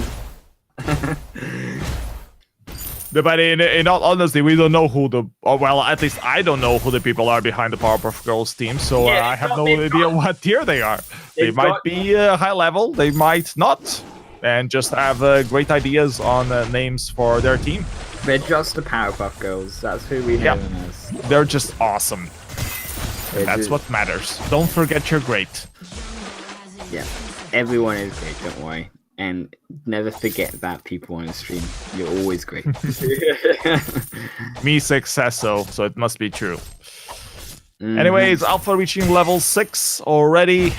Is clearly having a little bit of an advantage early on in this game. Bubbles is farming away, and Nara is afraid to go to the shop. Full rotation. The early game going very well against this Powerpuff Girls team. I was a bit afraid of Kensei there, but he seems to have found his early kills to buff him up a little bit. So now he's even diving against Bubbles, is forced to use the flask there. Keep Alive is gonna recall herself, and Ishtar used to be a full game hero, and now she's pretty much just late game hero. So I'm curious to see how that works out. Inara might be getting a little bit caught off guard there. Prime Directive onto her, doing some damage, but she gets kicked back in the face against the wall. Only the Crystal Sentry remaining there. Inara wants to recall, but Prime Directive. Oh man! Get away though. The Ronin though does manage to get. Now the Kensho is going to come in. They're looking for that fight, but Oskiri just can't quite. It's an unkillable Inara. The Inara. Power of the Druid is strong on this one. I mean, well played there from Proximata to try kill Inara, but Inara's so good at just managing to escape, so able just to kick back any enemies that try to engage on top of her. But will be the gold miner nonetheless, very quickly going down for the side of Tox Armada. Yeah, 2k gold advantage already for the side of Tox Armada, and we're starting to see a trend here. They're clearly dominating this, and it's only gonna get worse as Kensei escalates his build path. The late game doesn't look very good, doesn't look very promising for the Powerpuff Girls. They need a secret ingredient X to make this formula work for them. Exactly. I mean, when Kensei gets to 3 caught off guard here, looking like it's going to break out. But I mean, when Kensei gets to 3 items, that's when realistically Kensei becomes really strong in the game. And they're looking for more rotations to jungle that don't find any. Just as a result, going to go back and counter this farm, but is being pushed in under attack. Yeah, Tsuki's just camping on the enemy jungle there, waiting for Blossom to show up. Oh, and Blossom takes the tree and gives a kick to the face. Can't dodge the Prime Directive though. Tries to get away, but the fish food locks her down and finishes her off. Well played from the side of Tox Armada. Buttercup secures that little jungle. This is just a class, realistically, this is just a masterclass on how to play 3v3. They're so aggressive, they're always in on the enemy jungle when the timers are up. Prime directive once again onto Buttercup. Massive lesson is crucible down, that's what you want to see. And now they continue again, the counter's not going to matter, Buttercup's really going to go down. Ishtar does pop the ascension, is going to burst down Suki. In our Bubbles looking to find Osprey as well. The tension is there. Papa Ronin out defensively used though, and that will keep him his life.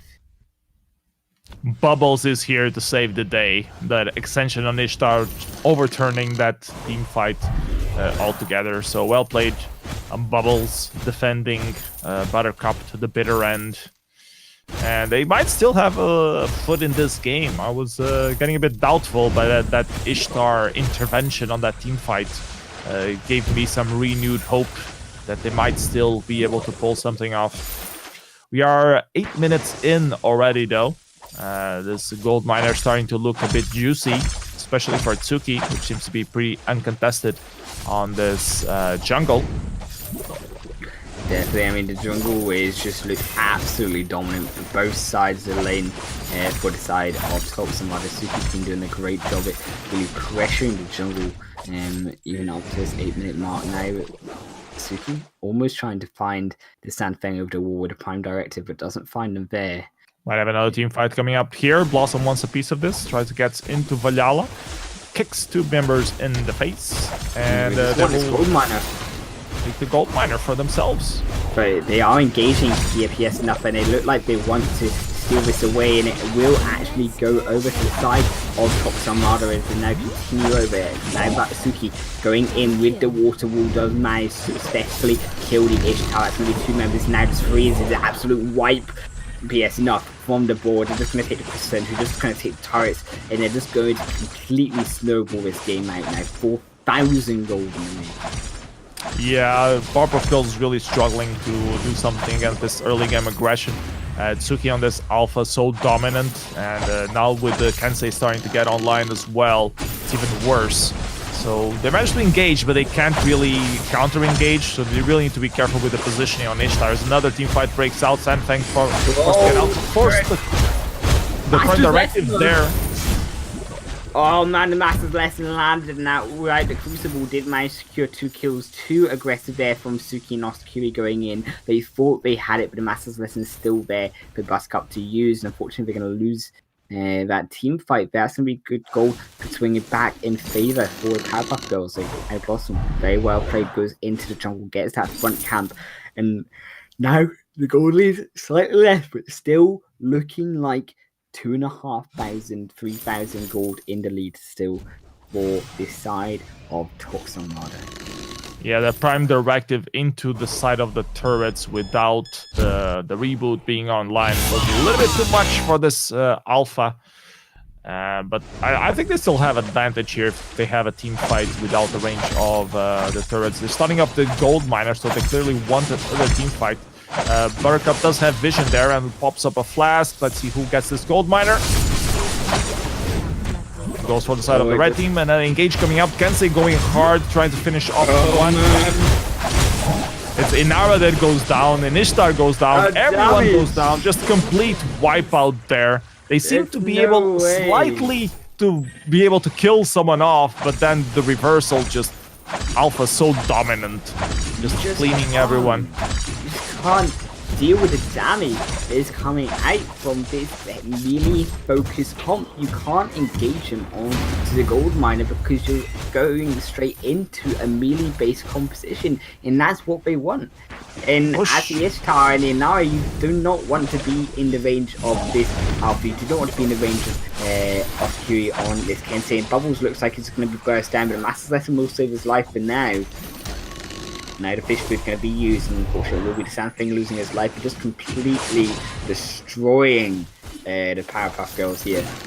Inara still manages to farm all her jungle before dying, though. So that's a nice effort on the side of Inara there. But in the end, it's Alpha. Oh, Prime Directive onto Ishtar here. Mortal Wounds applied. It's going dangerously low. Needs to be careful. I was hoping for another Prime Directive into the base to finish her off. But no, that would be a little bit too much even for Tsuki. Yeah, I mean, certainly it's so aggressive. They're looking for a bait here. They're securing Valhalla. They can't quite find it. So they're just going to go back and secure their own jungle camps, which are coming up secured. Some vision onto the Kraken now. Is obviously we are 12 minutes into the game. We are 5,000 gold, 6,000 gold in the lead for the side of Tox Armada. They've opened up a goal lead very significant right now. And realistically, Powers are going to need a miracle to get back into this game.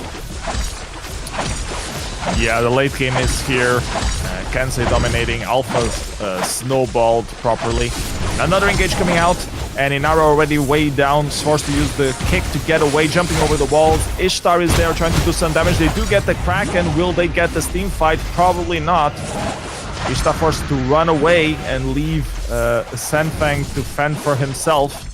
And Inara also seems pretty dead. The Alpha finisher off. Now Burkup, all alone. I'm just a big cat, alone in the world, about to die. They did get the Kraken though. That's better than nothing. I guess. Certainly. I mean, you saw the Ishtar just desperate trying to get rid of the objective on the side of Tox Armada. Had the Kraken gone over to the side of Tox Armada, that would have been the game at 13 minutes. But not going to do much. Kraken with that much value against it, isn't it? They only get one tower and a little bit of chip onto the second tower, but nothing really I think that Tox Armada are going to worry about. That was only the first turret gone at 13 minutes, so excellent defensive work as well as offensive work going for the side of Tox Armada. And the speed of attack of Kensei already is just so deadly. And he wants that speed to use free items. Perk. This is where he comes online. Yeah, exactly. They're waiting on the bush. They might get surprised. Even the Crystal Sentry can help them. They just don't do any damage whatsoever. They just let the Crystal Sentry go. And now Oscar is even more empowered. He's going 1 versus 3. Yeah, not too strong just yet to do 1 versus 3, but we just can't contest because they know that we can't contest into this melee composition here, Pearson. And they're going threads in, the fight has begun, and now the fight is going to go on to the Inara, having to use the kick in, or just to get on out of there. Blossom and Bubbles having to heal up. They are so aggressive against the side of power-up girls here. They just managed to get away, but they use all their abilities to do it, and unfortunately only Ascension and obviously Master Assassin still up both for the side of Powerpuff Girls. Do manage to secure the Treant there for the side of Oscar. Cup does have it, but it doesn't matter about Massive Lesson if the rest of the team is dead. Now the waterfall has been popped on to the Alpha out 1400 damage coming out now. This second on to Valhalla. Unfortunately, Valhalla perhaps getting up more than the shoe. The Powerpuff Girls, the Crucible does come out, but it doesn't matter. Sandbang's now gone in the back line. Now it's going to be an hour falling down too, and that will be the game as they ace the entire side of Powerpuff Girls. 20 seconds of respawn time with a Sandbang, 10 an hour. Doesn't matter, as they're just going to walk their way into the base and take game number 3. Yeah, Valhalla with the Lorelei is not the target you want to kill first when you're an Ishtar. But this game was pretty much done. I think they won on the draft, Tox Armada here.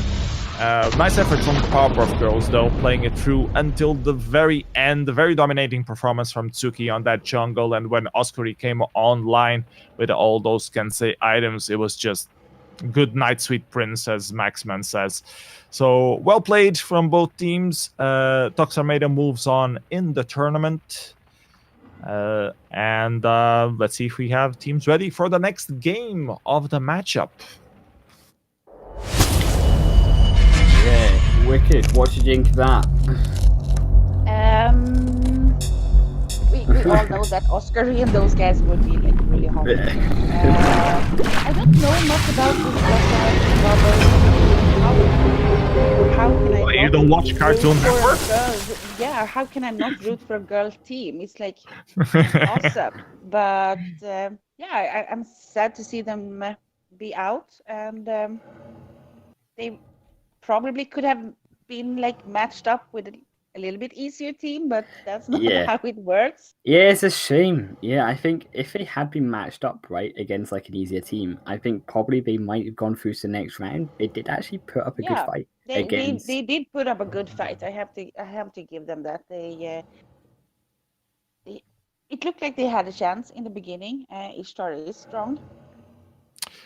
Next up, we have Virtual Squad versus the Sexy Pineapples. Virtual Squad with G Gentix, Calypsic Beast, Samir AL, and Robin Hood VG. Against Sexy Pineapples with Gromy, VGX, Strange Pineapple, and Kyusu9. Let's see if we can get people onto the party to get this fourth match starting.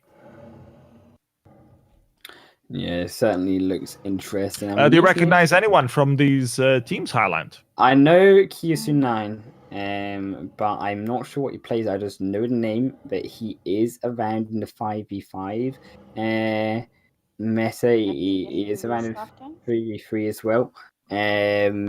But certainly a lot of his people I'm not sure about. Obviously, I don't do 3v3. I obviously cast 5v5 tournaments more often, so this is something a lot of new names to me, but certainly some good action so far, and I think the names just get better, man. I think the team names are blooming amazing. I love these the Virtual Squad. Yeah. I'm not real. The sexy pineapples, yeah. Like, how can it go wrong? I would love to be a sexy pineapple. I love regular pineapples already, and if they're sexy, it's like the extra element right there. Yeah, I mean, yeah, I would love to be a sexy pineapple, but I'm not good enough to be a sexy pineapple. Unfortunately, I'm just a mediocre caster, I'm afraid. I'm not good enough for this team. You're biased against sexiness. Obviously, yeah. I'm just jealous. I'm just jealous. I'm jealous of the pineapples. Yep. They're so sexy, and I'm not. Anyways, do you have a list on the bands? I don't think it's been announced already. Let's see if Durgan Kieran. What do we think of the match so far, Wicked? Have there been any surprises? Well, I am surprised that my team is out. I have to say, a little bit sad about that. I can't believe the builds from them, though. I mean, I think you need to have a talk with them about CP Finn. CP Finn is so good. Oh, is this why? So it comes from you, where it comes from? Like, you told them? Okay. Yeah. And I'm not a fan of CP Finn, but I mean, I don't know, 3v3. You just don't understand art. We already had this discussion. CP Finn is the best. Yeah. Especially, you're a 5 versus 5 player. You should know that CP Finn works wonders on the mid lane. You should definitely play on it. the mid lane. Is that why I'm not tier 10 gold yet? Ask Shadow about it. He knows all about CP Finn on the mid. When you start CP Finn, you never go back. Anyways, we have information on the bans already. Virtual Squad will ban Viola, and Sexy Pineapple will ban Blackfeather. What do you think of these bans, Highland? I'm not too surprised by the Viola. The Blackfeather is, I think, surprising bad, but in the same way, it's not. Perhaps Sexy Pineapples are looking to go for a range kind of poke composition if they're banning out the Blackfeather. But again, perhaps the same with Virtual Squads. They could be both going for something that isn't dive. Both Viola and Blackfeather are divey sort of heroes. But again, Virtual Squad could be going aggressive. I mean, Viola, if it were played on the side of Sexy Pineapples, it is great against Miho, it's great against Blackfeather, Kensei, always hard engage heroes with the Dissonance and with the Lullaby on Viola. So, I think this tells us a lot about what they could be going. I think we only had one Viola so far, or did we have two? We had one. We had one, and she was all right. She wasn't that bad. I'm still curious about the rework that they did to her on update 4.9. I haven't seen her being played that much. I haven't played her since the rework. I only played her a few times before the rework, to tell you the truth. Anyways, but she seems a very interesting hero, like definitely more versatile than the other support heroes out there. So I'm curious to see people playing her more seriously. But they we have seen from these matches so far in the tournament that people have been prioritizing captain bans on Churnwalker, and Churnwalker is definitely very strong on 3 versus 3. Those chains really put up a lot of damage and healing to your team fights, and also the stuns. So we'll see how things work out. We're still waiting for a few people from Virtual Squad to come Yes. in. We only have Some people obviously needed to update the game. Oh Obviously. my goodness. Isn't this like things you check out before you go into a tournament, guys? Like, Yeah, well, I will I don't certainly know. check it out. well, the release was only yesterday, or 2 days ago. So yeah, well, let's give them the benefit of the doubt. Yes, let's do that. Let's just give them a couple of more minutes. Let's see how fast the update system is right now, people. If you were wondering if the update is faster on Thursday or on Saturday, you will be able to have a live report now. It seems to be taking a long We'll time find so out, far. because 2 people are updating, so let's hope that Oh they will man, let's hope their Wi-Fi's good. Are they like Yeah, oh on my the God. same operating system or on different one? Because we could have like a race Let's if it hope updates not. faster on iOS or Android. If Oh, that's are the we case. going into Android versus iOS now? We're like faster. I don't think we mean, should go there. No, let's not. Let's not go there. It depends on the version, of course, of the Android and the iOS. Mhm. I personally use an NVIDIA tablet, K1. Oh my and goodness! it's, Well, pretty decent. we're getting into dodgy territory now, PSNL. Oh, You man, just but play on the desktop, right, Highland? The I play- best mobile MOBA experience is on desktop. Yes, exactly. On Why con- use touch? They only optimized it for touch. Yeah. Who needs touch when you've got the keyboard and mouse? Yeah. Making Vainglory PC experience. But Buttery no, smooth experience. Yeah, I think honestly that your first 3 games have been pretty interesting. There's been a lot of questionable decisions, but there's also been a lot of good plays, I think, from these teams. I think from what I've gathered, I think the teams need to probably be a little bit more wary of where they are, and certainly in terms Position, of position. positioning and builds. I think are the 2 things that we need to look at here. Is the positioning of some And not dying. yeah. When you don't die, it helps a lot to win the Well, team fight. yes. I'm not an expert at that, I'm afraid. I'm not, an expert Not at dying. that. Yeah, I tend to feed a lot. I'm pretty boosted. Just to give the opponents a little bit of a chance to get into the matchup. So it's Yeah, for giving sure. them a little handicap to make sure that the game is more enthralling for everyone. Yeah, let's hear it from the professional vote. Wicked, what do you think? One thing, what do you think that these future teams need to do to improve?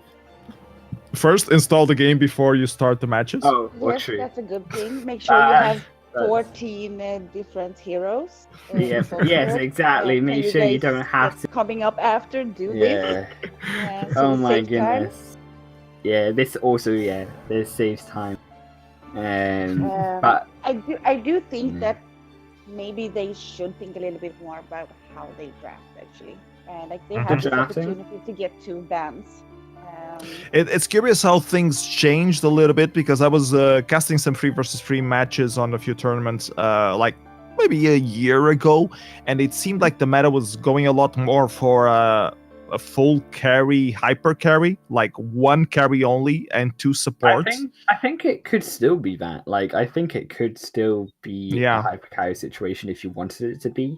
But I think with certainly the early stages, teams don't want to risk, I think, the idea of only having 1 carry, and if it doesn't work, then they lose that and they're eliminated from the first round in the tournament. Yeah, but if you have 2 support carries like, I don't know, a Lorelei and a Grace, it's impossible to kill your carry before he kills you. Exactly. The water wall and obviously divine intervention from the Lorelei and the Grace are so good, especially in 3-3, and also the Grace as well allows you to zone out your opponents again. Also, with the splashdown on the Lorelei as well as another ability which you can use to zone out your opponents, especially on 3v3, where actually the splashdown covers pretty much an entire part of the jungle. So definitely two really strong heroes for 3v3. Yeah, I remember a few tournaments that I played where we had like a hyper carry Baron or a hyper carry Vox or a hyper carry even Kestrel, and it just does so much damage, like 4 attack items, no defense itemizations whatsoever. Just leave everything to your supports, like the fountains, the crucibles, whatever. And it can really do a lot of damage, but you need to be high skilled to pull it off. And it's especially interesting to see that meta evolve because it came from the 5 versus 5. Like, they changed the meta on 5 versus 5 so much to have those more tanky itemization heroes to have more utility for a full 5 team, that they ended up coming into the 3 versus 3 and just make a little bit of sense to have a hyper carry instead of the 2 usual carries for the lane and the jungle. So I'm really curious to see if we are going to see more of that. We kind of saw that with one of the games where we had a hyper carry Celeste, but she wasn't really hitting the damage, so it ended up not quite working out for them. But I'm curious to see if we will have more teams doing that with a weapon carry, for example. Yeah, for sure. I definitely think going into these future games as well, like as I say, like the builds need to be on point. I think just you need to have a plan. As you say, Wicked, you need to be prepared with the fact that you've got 2 bans. You need to have a plan on who you're going to be picking. You need to have a plan on how you're going to be building to survive these games, because initially, if you are going to be going something like obviously we had the CP Finn, but we had a Finn, the Grumpjaw in I can't remember the other carry, but certainly a carry anyways.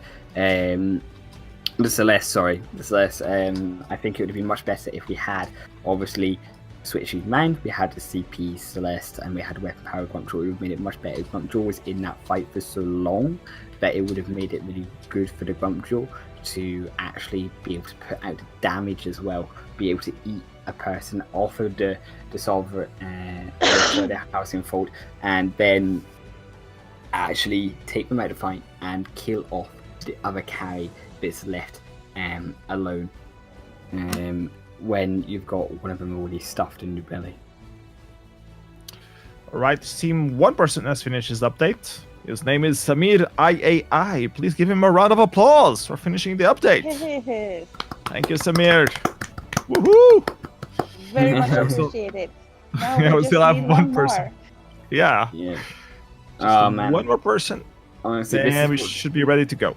This is where you turn around and be like, so you got to sit in your base for 5 minutes while the other enemies get like a 5-minute head start because you failed to update the game. Like, they get to take at least like if they take at least 5 turrets in your vein crystal before you're allowed to move. I just got order to swap the sides here, so I guess I will do that. And we're waiting for a sub, so we're waiting on a sub now for the sides. Let's see if we have information on the bans, so we have something to comment while we wait for the sub to come in from the side of Virtual Squad. Virtual Squad, they're living up to their name. They're really virtual. They're like not really existing. Certainly. no. No. They have 2 to choose from here, so shouldn't be that hard. Yeah, obviously the bans again, like obviously are Viola for the side of the Virtual Squad, and for Black Feather for the side of Sexy Pineapples. That will be the 2 bans taken off the board already. Obviously in the Elite Order Winter Tournament, we do have 2 bans. Dragon King is saying that it should be able to invite now, so Wickets know. Search desperately for a missing person. I'm searching desperately for a missing person. I mean, yeah, as obviously we do have like 2 bans for every elimination match in the group stage and the elimination stage, and the quarterfinals. And then we will be moving into the semi-finals, and the finals we will be having 3 bans for every side. So that's gonna change up, I think, certainly the strategy bit for the 3v3 meta, where I think the bans are kind of overrated. when you've only got one. So now that you've got a couple, definitely some strategies going to be coming out here for both teams. Yeah, talking about bans, I'm surprised no one banned Saw yet. Like Saw is such a strong character on 3 vs 3, especially support. Where's the teleport boots? I can't teleport. Yeah, with teleport boots, it's just insane. It's the problem that the main thing is that on 3 vs 3 you don't have teleport boots. So that's how they ruin all your strategy. Mm-hmm. What you could do is you could go Yates and Idris, and then you go inside the Yates using like your shimmer on like your Idris, your ultimate, and then he jumps into the base onto the Vainglory and use it game battle. That's the way I would do it. That's basically teleport boost. Mm-hmm. Yeah, that would be a way to. So Wicked Snow, how's that desperate looking for someone? Still desperate? I just gave them 1 minute, and if not, I'm gonna say that this is the forfeit, and the other team win. Yeah. Sounds legit. Yeah, I mean, certainly, yeah. Taking a while, yeah. Definitely update your game, guys. You're the future team. Next team playing, make sure you're on 4.9 and not 4.8. Yeah. Yeah, that is something. And also make sure you have 14 heroes, because if you don't, then I'm afraid you will not be playing. Buy an all-team pass. Yeah. You can buy a pass. That's fine. And then lose the game and then waste the pass. but they already. I mean, these accounts will last forever. Battles, Buttercup, and Blossom. We will always want to play them. So it's a good investment for the future. Yes, future investment. So the next winter tournament, we can come in and clap some people on these all-access passes that they bought. So if you just tuned in, we're still waiting for one last person to join so we can get the 5th game. Is it the 5th game or the 4th game? I think it's the 5th. Fourth game? Yep. Okay. It's the 4th game, yes. We have still 2 games to go, so that's why we are not going to waste more on this. No, yeah. Go straight ahead. Yeah, make sure obviously. Like, will the sexy pineapples win by forfeit? Yeah. Is that what you're saying? Pineapples is scared off the virtual squad. Because I think it's too late to get in a sub team right now, and maybe we will arrange a match for them tomorrow against one of the other teams subs that we have waiting. Mm-hmm. Because I think virtual squad lost their opportunity. They were virtual. They were not real. That was the problem. Anyways, let's move on to the next game then. Hellflames versus Divergent Fate. Divergent Fate is a team that I know quite well. I casted them a lot of times. So I'm very curious to see how they will play up. Let's take a look at the players that will be on the roster. On the side of Hellflames, we will have Old Gree, Bars 11, Lord One of One Darkness, and MGon. And on the side of Divergent Fate, we will have Crocobulia, Deka on your screen, Lukis, and Ectalion.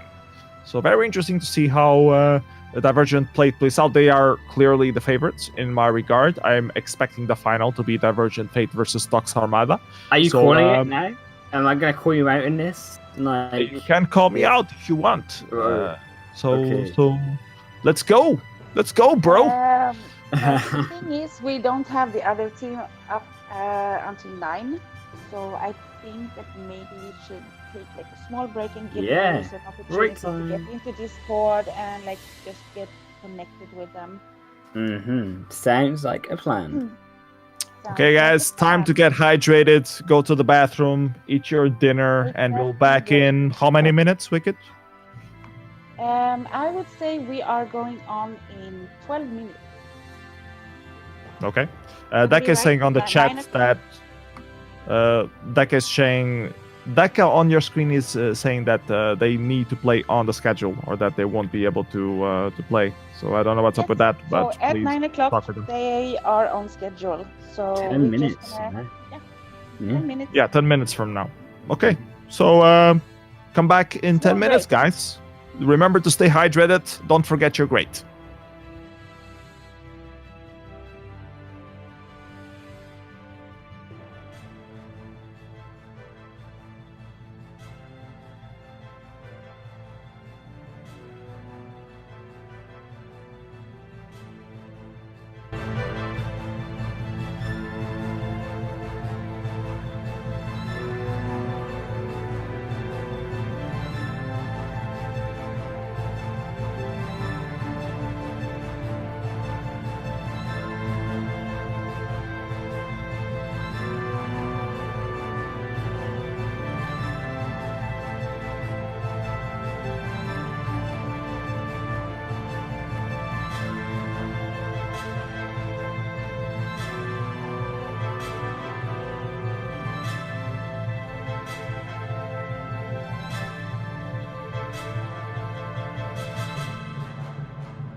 are hopefully ready.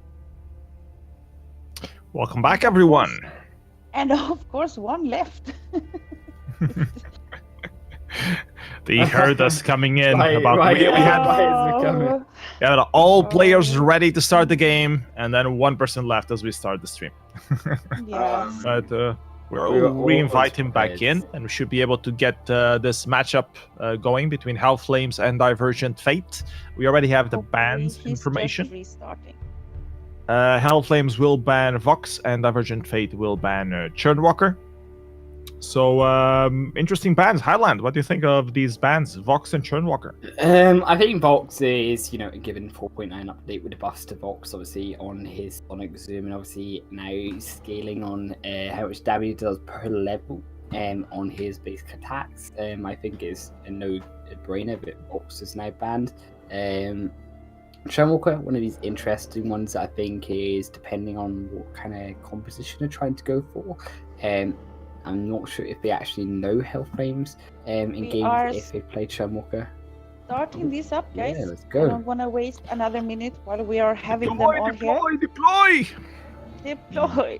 Yeah, I think Churnwalker is one of these heroes that are specific and that they probably could be going for something like a Finn, like doing tanky in the front line. Churnwalker Arden. The best And support Arden. is Arden. Everybody knows that.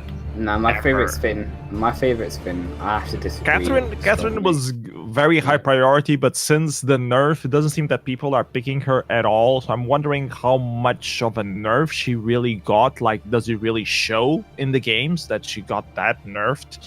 Or is she still viable as a captain overall? Like, if you want those stuns, if you want that silence on. We seem to have the second ban on Blackfeather, which also seems pretty broken hero so far. 3 versus 3. Let's see what the side of Divergent Fate will go for the second ban. They will ban Sanfeng.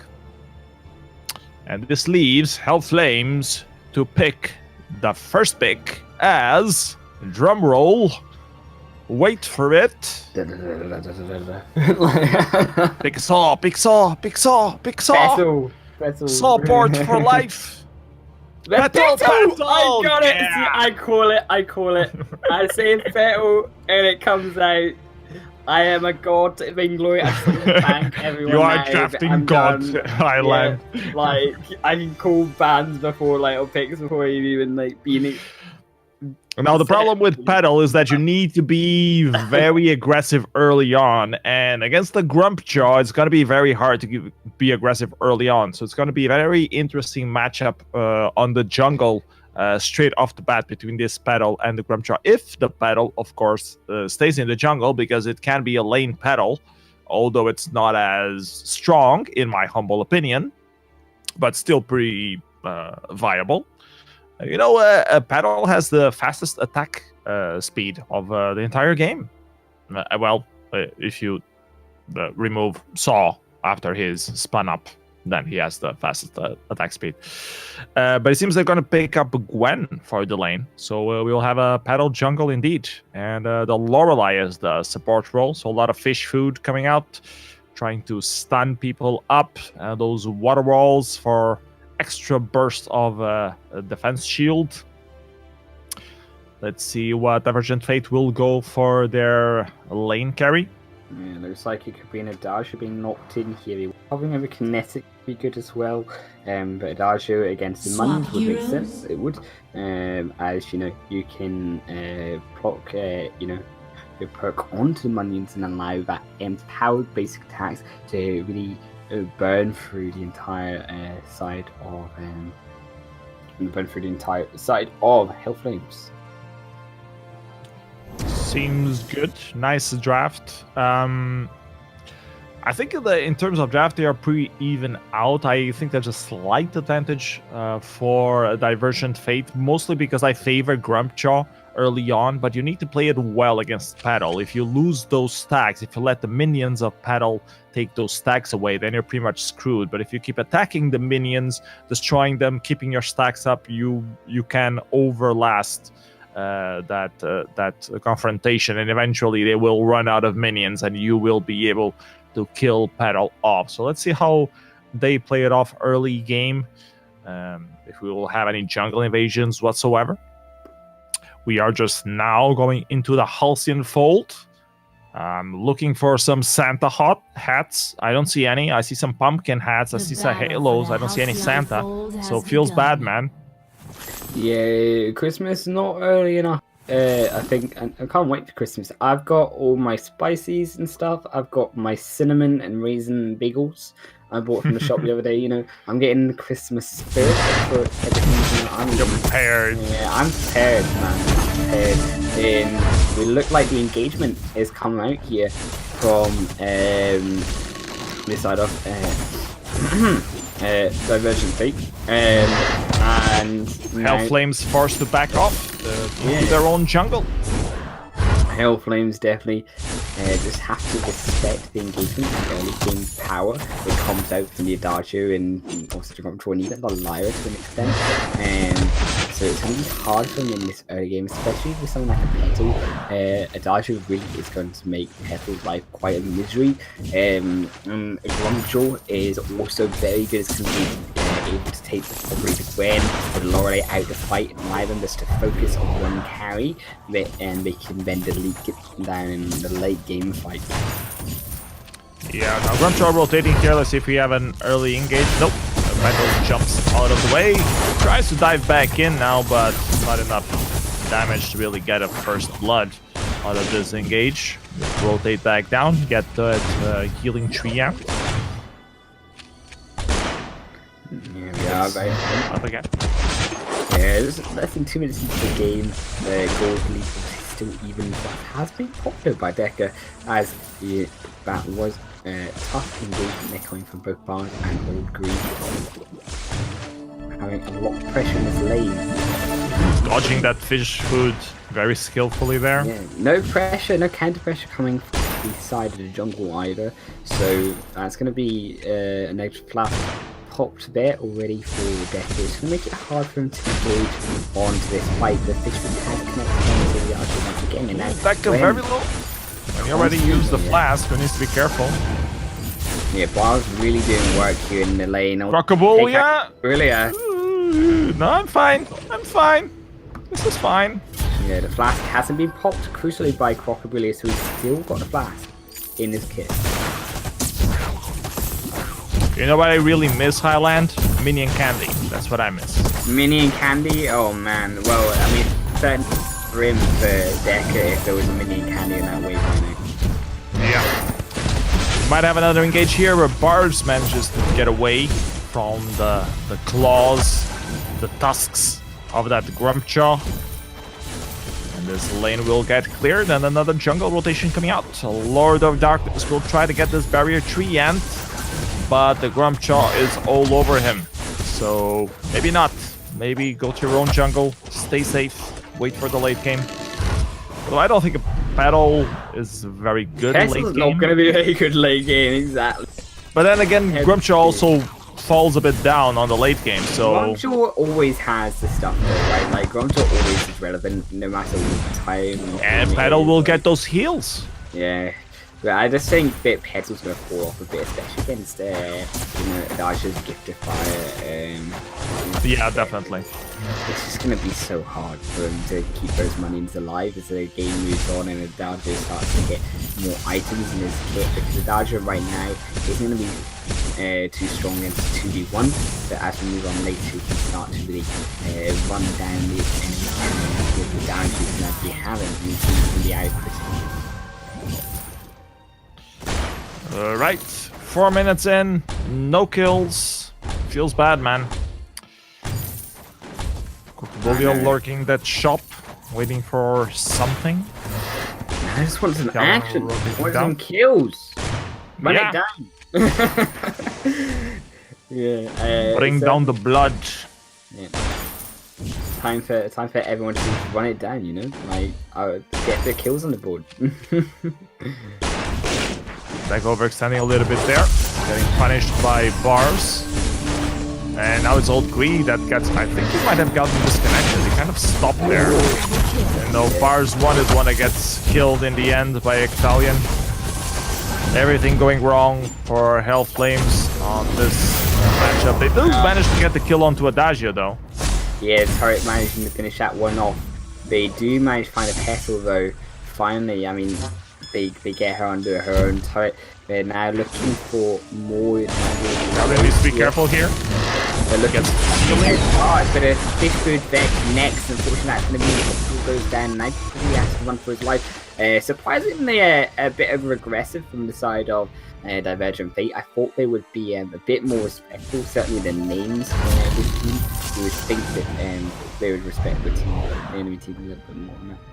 They were a bit cornered there. They had to go for the team fight, and they almost got it. I think it was the Aces High that managed to keep them alive. The healing buff, sorry. I didn't need that healing. They could have just taken the kill off of Petal, which was already aggressive to take in the first place. They lost Adagio already for it. And then to continue to try to find a further lead is too much. So this is like try and desperately get the first to try to go for and very quickly. Now will be the first pick of the game going towards the side of Divergent. And accuracy itemization on the side of Divergent Fate. They're going for double CP. I was expecting a weapon, Grumpjaw, but apparently not. Ooh, nice fish food there. Catching two members. Deco almost dead. Italian tries to reverse, but ends up dying himself. Crocobulia has to run away into his healing pit. And now the chase down is real. This Petal wants blood. Not quite connecting anything. And the poke damage coming out. Deca ends up dying in the end. Well played from Health Flames doing the reversal here. And they will get a turret for themselves. Here comes a Grumpjaw for the teleport. Yeah, not quite. Not quite on time. Get any kills off. Yeah, I mean, I think just aggressive again inside of Divergent Fate. They're asking for a lot, and I like the fact that you pointed out this build here, PSNL. They're not going for this double. They are sorry going for this double CP and not going for the weapon power Grumpjaw. I think that would have been much more powerful Spellfire, and Grumpjaw isn't going to do that much. Considering the abilities don't really, they're not up too often anyway. They don't. Well, if you have cooldown, you have them all up quite often. They don't do a lot of Spellfire damage, I think, is like, and also Spellfire. Now with the rework, the more CP damage you already have in your kit, the better Spellfire is going to be. So going first item, the Grumpjaw Spellfire, with no. Well, you always hit Spellfire first item, whatever hero you pick, right?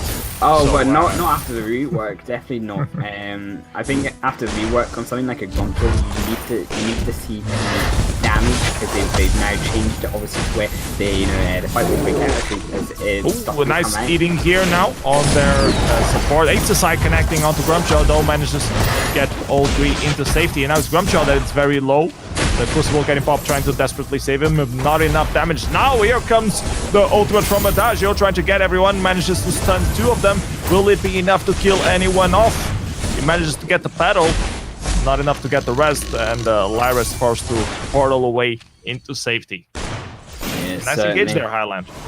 Yeah, definitely a good engage there, and that one-for-one trace that we see, but the gold lead now dead, even realistically in this fight, the gold lead for the side of Health Range. I wanted to say something about the Spellfire itemization. I think it's mostly to cut down the healing of battle, or the barrier of Lorelei.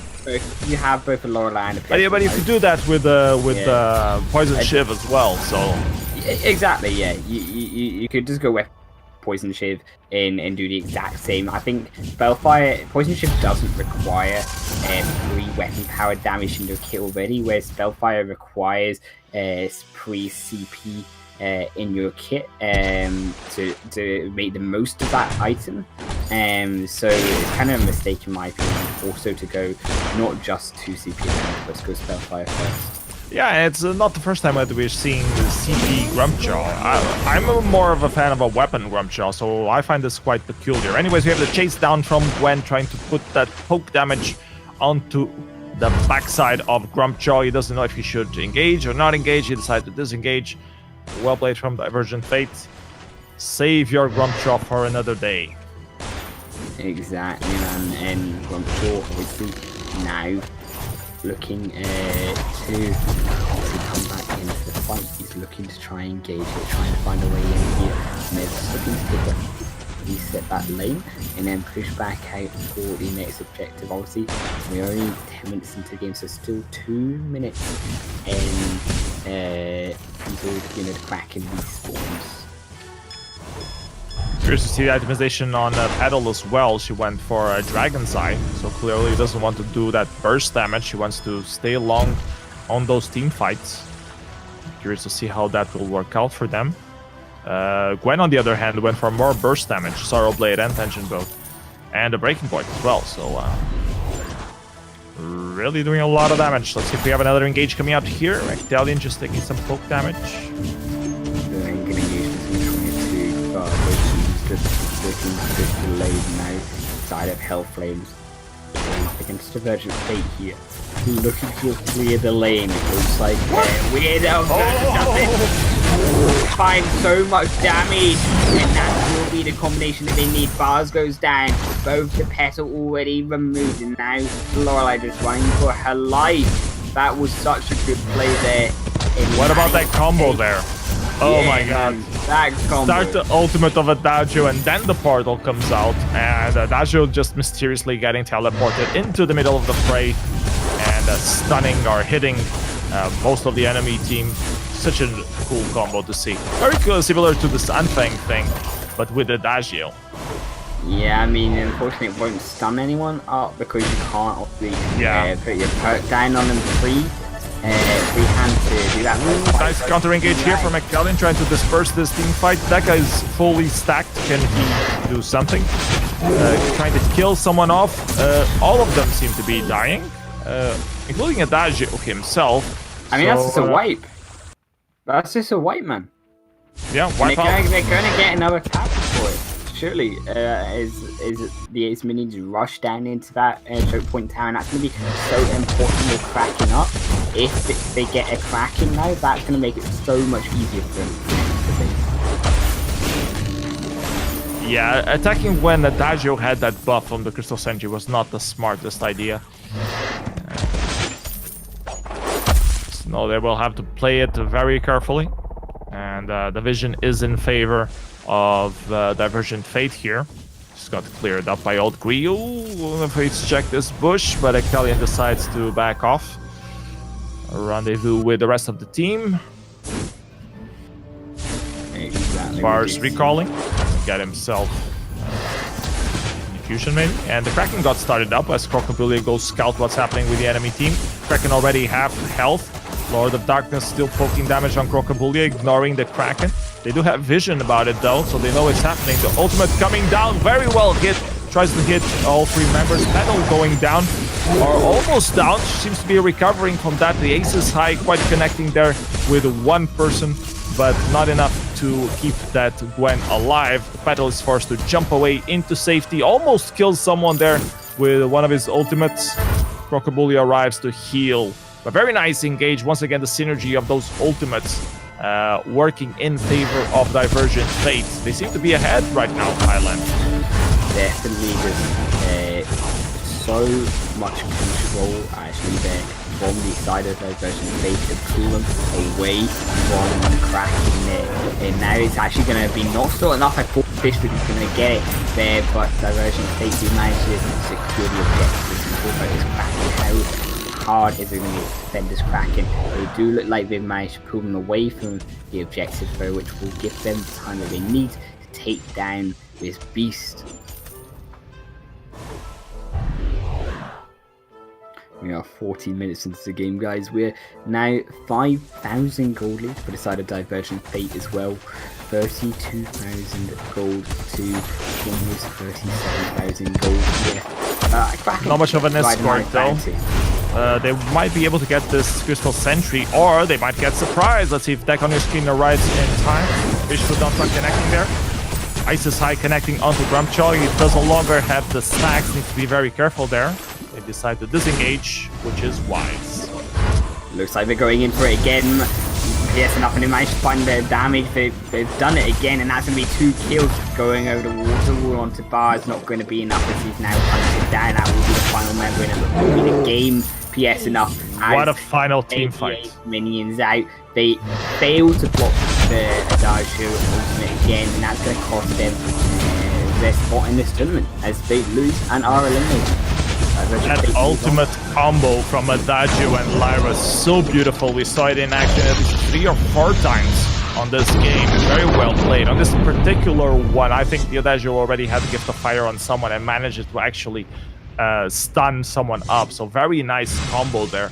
I wasn't very convinced with the double CP option there, but they managed to pull it off and make it work with those combos. So very well played. Congratulations to Divergent Fate. They move on in the tournament. Well played, Hell Flames. You put up a good fight, but not enough to kill off Divergent Fate.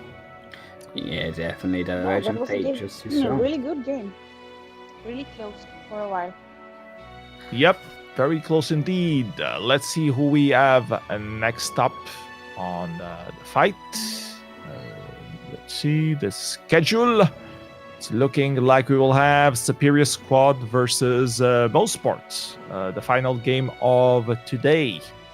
Yes. We have the teams ready within a short moment. We hope so. Let's see the name of the teams. On the side of Superior Squad, we'll have Mac Jake, Stachel Panzer, Combo Man 2000, and Lunar Umbra. And on the side of Bow Sports, we have Yo Means Yo, Mentos, Little Mo, and Phase 1. So let's see if we have the players available for the game to get started relatively soon. Should be a minute or two.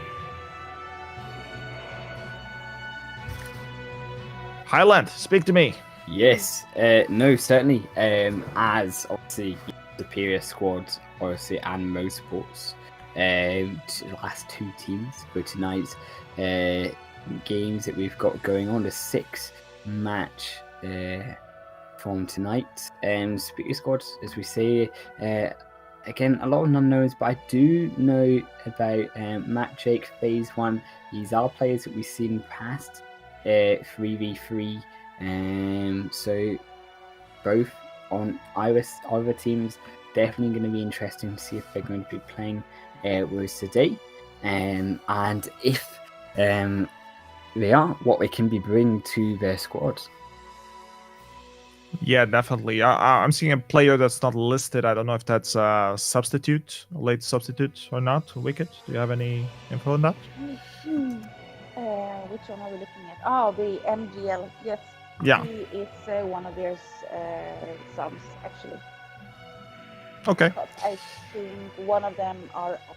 Maybe we're not able to play. Okay, let's wait for the remaining players to join us. And the cameraman also. They say Yes. camera is important when you're streaming a tournament. Let's take this wonderful opportunity to thank T. Merlini for all his camera work as well as the graphics for all the overlays and stuff. He's been doing a hell of a good job. I really like the graphics work. So thank you, Merlini, for that. And Durgan Karen for also organizing the stuff on the back line. I keep asking him, Durgan King, for what the bans are right after he already posted them. The thing is, we are like a little bit ahead right now. Those guys still have 9 minutes to get online. It's okay. Highland Wolf has a nice tap dancing routine that he I have exemplify right now. Oh yes, I do. We are professional casters. We are prepared for 9 minutes idle time. 9 minutes of Vox dancing, you know. Oh man. Yeah, river dancing. Dude, I see these moves. Oh my goodness. Wow. Vox so nice. I never knew I could be so good on on the Halcyon Fold. Vox on Ice does all the river dancing you ever need. So it seems we'll have just a few minutes wait. So if you want to get yourself a little bathroom break or some water, now is the right time to do so. Yeah, certainly. Yeah, it's still 8 minutes to the next match, guys. And we will be in for the final match of tonight. And we had a pretty good day of games so far, like a lot of intense matches. So Yeah, what do very you think about them? Like, do you think we've lived up to expectations? yeah, I think you guys have been awesome. Like, And what since like since Mhm. you guys maybe don't play, I don't know about you. Yes, enough. Like, do you play a lot of 3v3 yourself? yeah, I mean, I'm tier 10 on both 5 versus 5 and 3 versus 3, so I try to play it. So I enjoy 3 versus 3 actually. It's a lot more dynamic than 5 versus 5.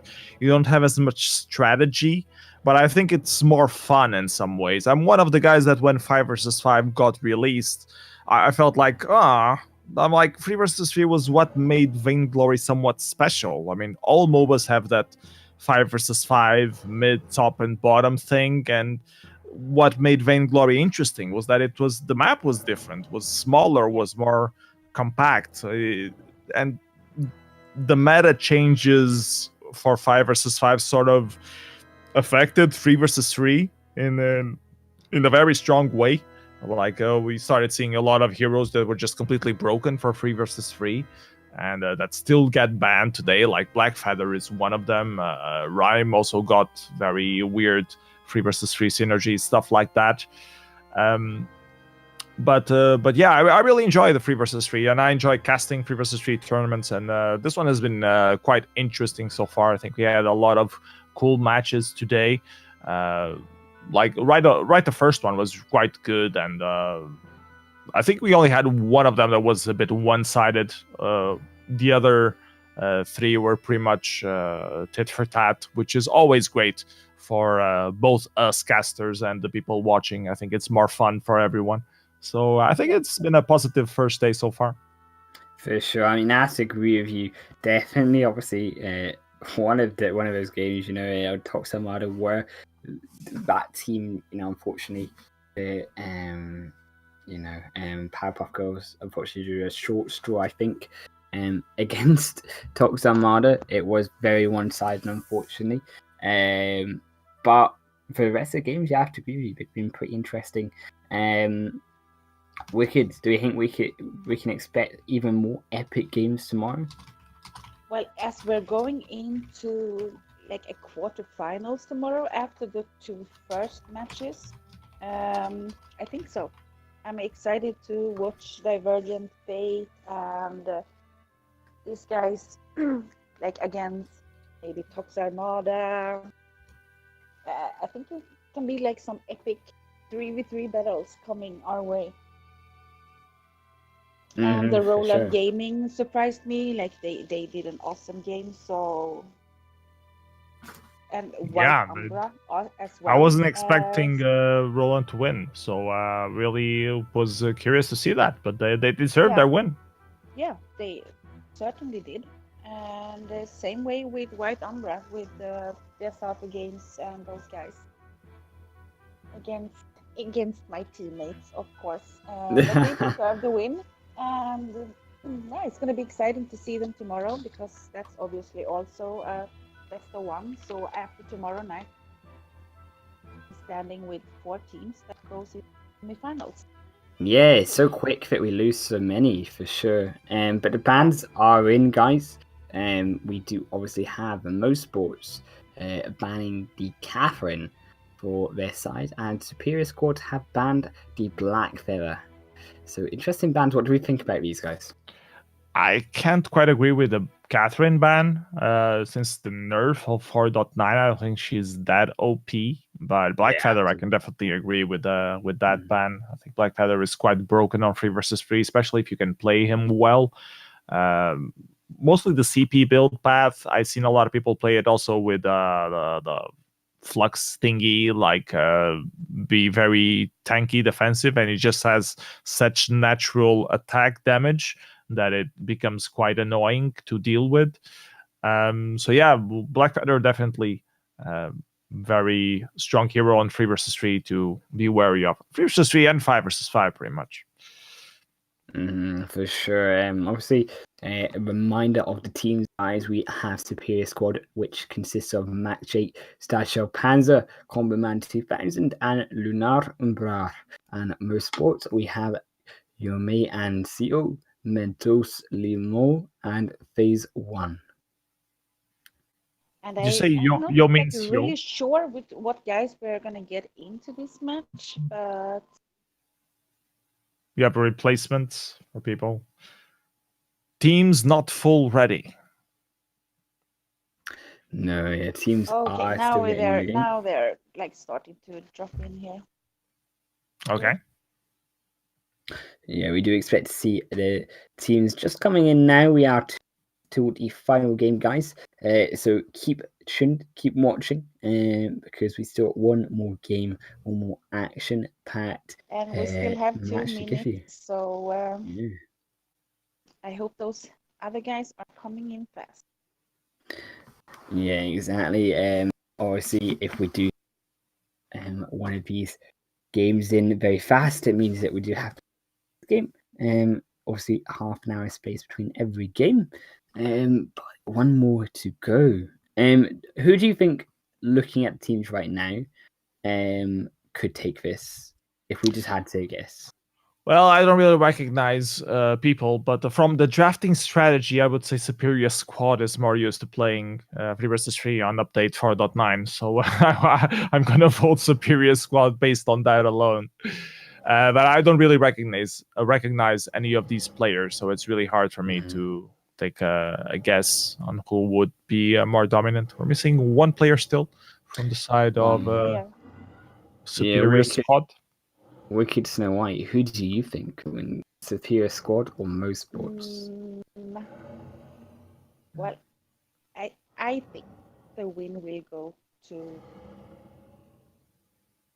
not because the other team is bad, but Superior Squad plays really, really well. And what I know, like these guys seem to be playing a lot together, and so does most sports. I'm not gonna say anything. Like they can surprise us. Lilmo is one of the best Celeste I have ever seen.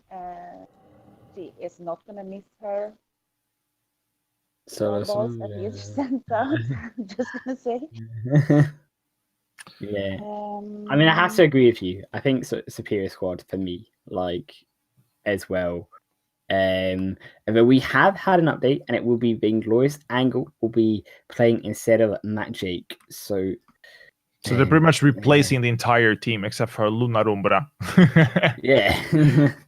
Last minute replacements. Well, at least we have a team playing. It's better than just forfeiting or installing the update for 15 minutes. So who is the last guy we're waiting for then? Vainglorious Angle. It's on the caster streamers chat. I don't have any requests. Yeah, I mean, certainly looking like the final game is going to get it into you guys. We'll be starting very soon. Obviously, we do have one of the teams ready. Just waiting on one more person to join the game, and then we can start with the draft for the 6th and final game of the night. Obviously, a reminder that the Catherine and the Black Bearer have been banned, guys, outside of the draft as the second ban for the elimination stage of the tournament. So that will mean that they cannot be picked up for the draft stage for this game. We could take this opportunity. Go on.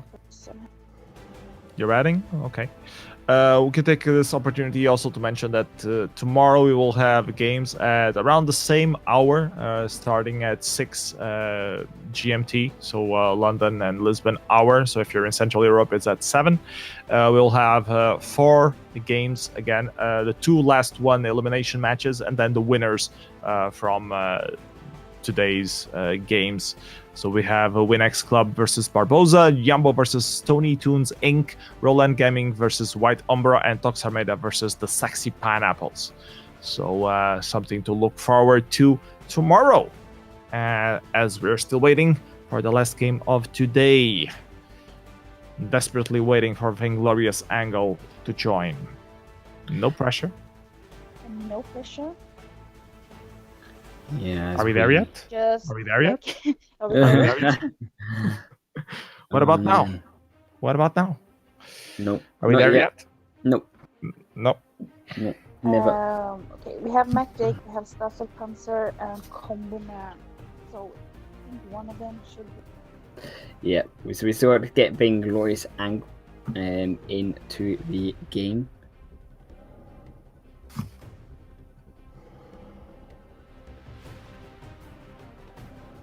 What do we think about the This bands, is the guys? worst part with Yeah. not having the chat fixed, guys. Like you Yeah. cannot communicate Exactly. with guys like straight away. And Exactly. So Sam, like, please, Rogue, please. Fix Butter it, chat. smooth experience. Fix it, EU chat. Fix Um, it. Yeah, I mean, what have we not seen today? Like, we've not seen any. So we've not seen any Churnwalker. What else haven't we seen, guys? Yeah, I would like to see Churnwalker. He's been banned Yeah. a couple of times, but we haven't seen them being played. The bans, a reminder for the bans for this match will be Catherine and Blackfeather. People were asking on the chat.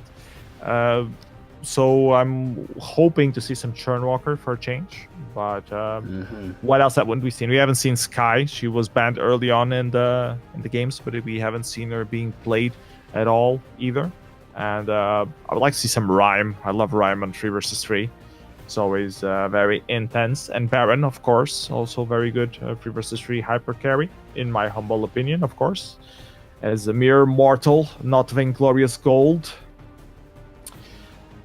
Still waiting for the last player.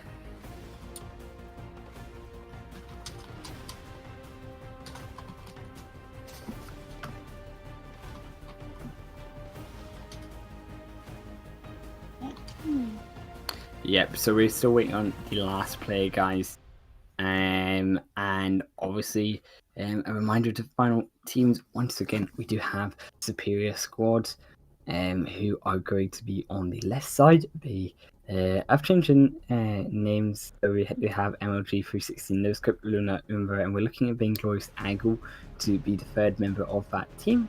And on the right side, we do have Most Quartz, Phase 1, Lilmo, and ZFX. Let me check.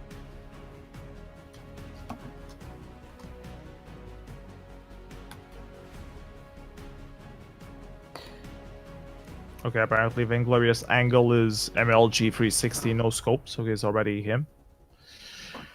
Still missing one person though. Yeah, they do have 5 minutes still, guys, to join the game before the rules do state. They're Unfortunately, missing for either a to Combo forfeit, Man yeah. 2000 or a Stashel Panzer or a Mac Jake to show up. One of these Combo players- Man 2000 called into the info desk, please. Yes, Mhm. please do. Exactly, but certainly, what is it, right, Wicked? You say you think that Superior Squad are the stronger team. What is it that you think is about them that gives them the edge? Besides the fact that they I Showing up. agree with it, like some of these guys, and yeah, they are like pretty out. XP Lilmo are like really good base, obviously in my guilds. Obviously he's a good player, but I just think that the other team is a little bit. But we have been surprised like a lot of times today, so I'm not gonna count them out in any kind of way, because Lilmo on Celeste, that Lilmo does a really good Gwen as well. He's a really good support or jungler. So yeah, these are like friends. This is hard. Yeah, I mean, certainly. Yeah, I mean, all eyes on really Lil Mo. You're hyping me up here, Wicked, about his Celeste. I'm not confident, just based on the CP Finn from the last one. But I could be wrong. Every player is different, and Lil Mo could be the best Celeste I've ever seen in my life. Okay, Durgan Kern just mentioned that if Superior Squad doesn't have the full members, he will join in and play support Saw for them, so we can have a final game. Support Wow. So that's something to look forward to. Oh man, that's rough. Feels bad, man. You can still win though. You have support Saw still on your win. side. support Saw. Imagine they win and then they knock them out. Durgan Kin, he's in the tournament. Wait a couple more minutes, and then we'll have to give a forfeit if they can't find the last member.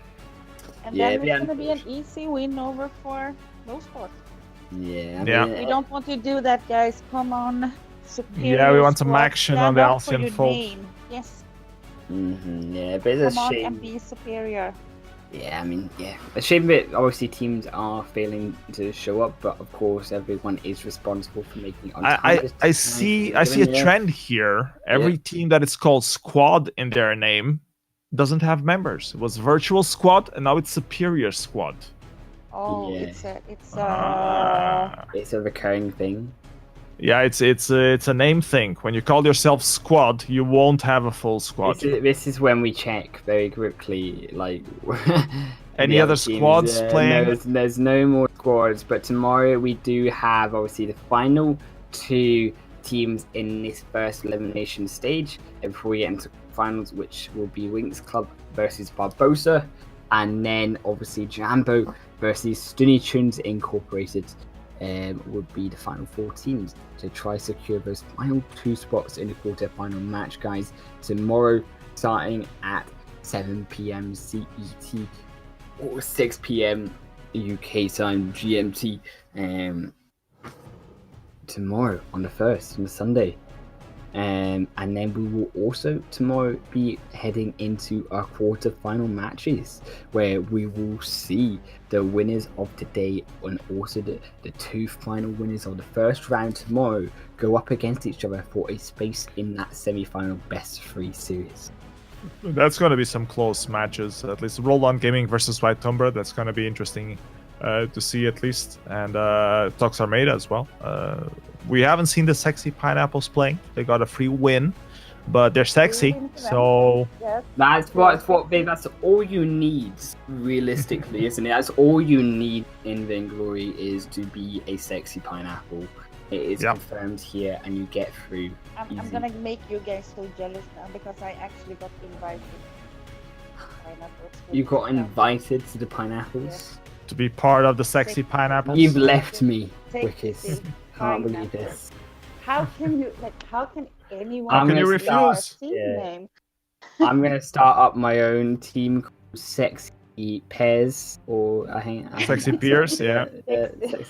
Sexy Pairs. Sounds good. Not as exotic, but pretty good. Yeah. Sexy Mango. I could call it. I could call it. Mango. Yeah, we can start counting fruits here, guys. Yeah, a sexy dragon fruit. Yeah.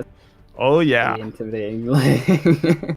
And all your members are like Blackwing and it's me, Blackwing, Ghost Ring. Yeah, Ghost. that's the free. That's Ghost the Claw and Blackwing. Yeah, the dragons and I. That's my 3v3 team. Blackwing, Ghost Claw, and Scarf. Yeah, you can Those take are your Kraken. team names. I don't want Kraken. Yeah. All the dragons. Yeah. Your sub can be the Kraken. Yes, exactly. Yeah, the fake dragon. Or Kraken with wings. Yeah. We'll just get that edited on there for tomorrow. Yep. Yeah. Photoshop. Pro tip ideas right now, guys. So I'm giving these guys 1 minute now to get their stuff together. Get your Umbra is coming back. Invite Durgan King to the team. Yeah, invite him in. We have a standby. That's what happens when our he has to play support have though. To go in. Support. I want to see that Port Soul Shank. 10,000 damage. I can play on my desktop client as well if you want. Yeah, just put me in. So, do we have the bands, guys? This is going to be interesting. We have going to be a match. We have Catherine and Blackfeather as the bands. So Catherine and Blackfeather. Okay, well, I'm just going to wish Durgan Quinn the best of luck. I hope he plays Saw. I hope he plays Saw. Let's see what's going to happen. Okay, good luck, everyone. Let's go. Deploy. we are moving into the final match. We have our behind-the-scenes staff, playing Portsall. I've been disappointed if he doesn't play Portsall. It's important. That's why you need a big staff to help you with the tournament, so they can jump in and be a last-minute sub. They can jump in with a people Portsall and ruin all their hopes and dreams. Yeah, exactly. But at least we've got a game. We've got some final action, guys, for you. The final match of the night. Obviously, it will be Superior Squad versus Mo Sports. For our final game of the night. Petal has been banned. I love that ban straight away. 10 out of 10. The Sky ban coming out for the side of Mo Sports. Also respecting that early aggression from Sky. Let's see what MLG 360 no scope goes for. He goes for the Vox, that buffed little critter from update 4.9. Who are you calling critter? And apparently his sister is going to be picked up. I mean, I will have you know that my clearly tap dancing skills are 10 out of 10. All learned from playing Vox on Ice. Yeah. Over and over again. Oh, a Churnwalker. They heard us on the chat. They're going for the Churnwalker. Yeah, Churnwalker and the Vox both picked up Celeste. Yeah, I mean, Wicked obviously saying how good Celeste is for Lil Mo. So do expect that to be picked up as a comfort pick for the side of Mo Sports. Let's go, Celeste. And now we're missing their father, Arden. I think that should be that would be a good support for the side of a Superior Squad, actually. So if you're listening to us on the stream, pro tip: pick your daddy as your support. Pick your family, really. That yeah, okay. Yeah, for breaking apart family, you already have brother versus sister. Now the father has to come in and take sides. I mean, we've got the daddy from Reza. If we're talking loyal, Reza was a dad, so we've got that already there. PS enough, your wishes. Yeah, if only they would pick Samuel now, the circle would be complete. The circle is complete. Yeah, the family A versus family. Cruel man. Looks like he's going to be switching to the alpha. It makes more sense. It would be interesting. They go for the alpha instead. Oh. And someone tried to change his skin. And change your skin exit by mistake. Oh, man. Let's redo the draft. Hopefully the same picks. Hopefully fast. So we can get this last game of today done with. We can go back to playing our own matches of Vainglory. Go back to smacking you in 3v3 PS enough. Yeah. Yeah, I'm only joking. You're way ahead of me. I'm only tier 8, man. I'm only tier 8 in 3v3. Feels bad, man. I'm bad. Big boost. I'm big boosted. Yeah, but we do see that the draft is gonna. I'm gonna give you a little inside joke here. You should play a better Sky, and let's just leave it at that. I should play a better Sky. Well, yeah, because Sky's so oppressive on 3 versus 3. True. Although I am in support, so I don't know how good that would work out for my teammates. Durgan Current seems to have left the thing. Could they maybe have found the replacement and he's trying to get away? I don't know. Let's see.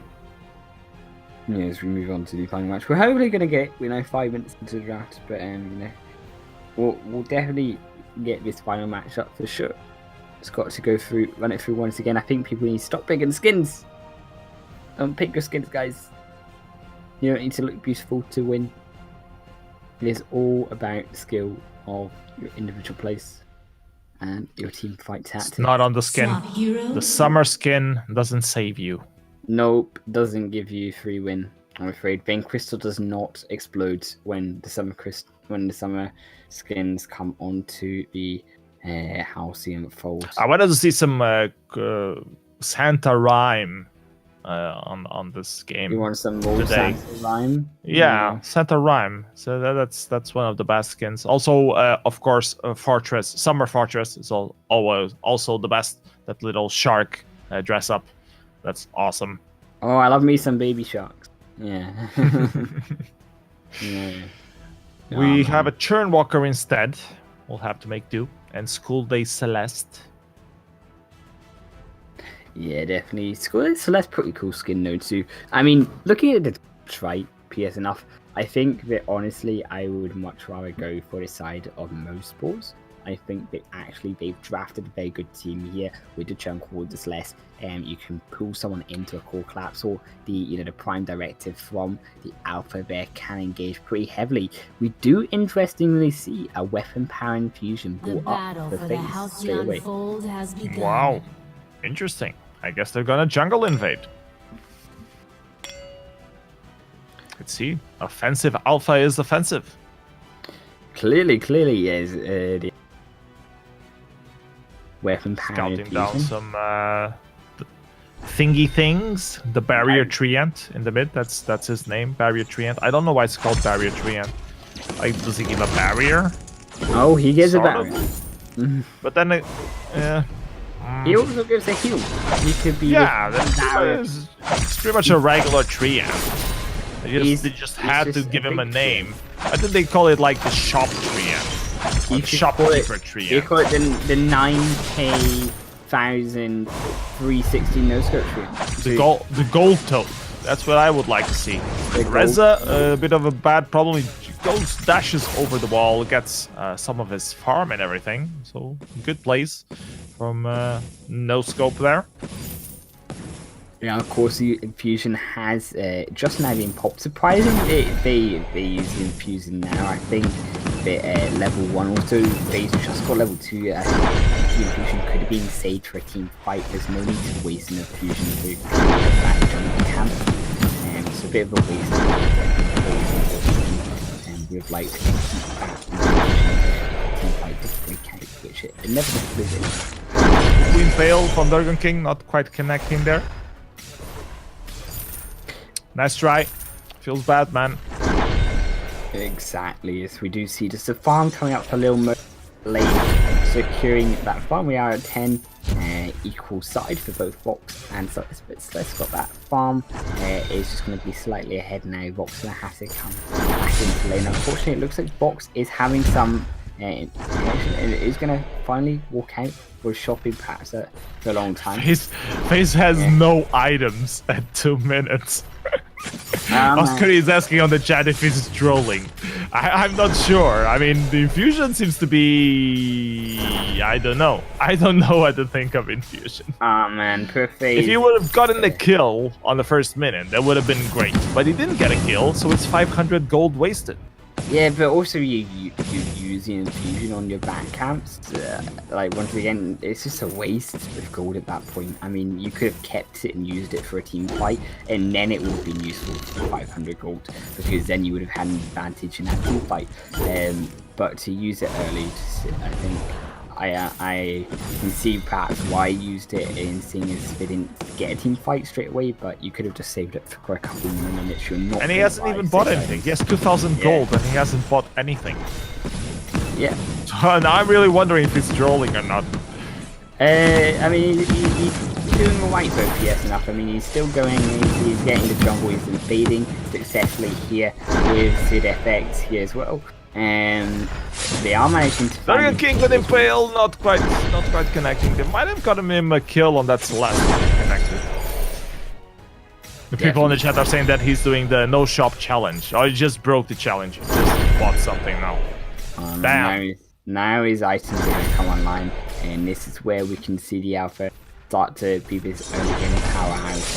The alpha can be, and the root comes into Sid FX, but the core collapse is going to stun 2 minutes up, and that's going to be the disengage the side of the superior squads. Churnwalker laying down the chains. Durgan King laying out the missing impales. We are 4 minutes into the game, guys. We are about 7 this side of the most, which is nothing really to but it's still not cool nonetheless. Is we continue the early game stages and go into team. Yep, not much happening early game. We have now an engage on the bottom here between Alpha and two members of the opponent team. Lunarumba joins the fray, and FaZe will have to use his reboot to kill someone off. First blood for Celeste there. Lance very low, will he able to die? Yes, he will. Another kill for the red team, and now No Scope forced to run away. He's chained up, but he manages to get away. Solar Storm not quite connecting.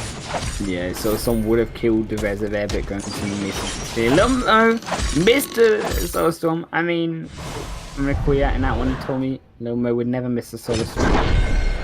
I feel lied to, but I mean, he's doing pretty well in core clap, so we'll give him that. He's having pretty consistent.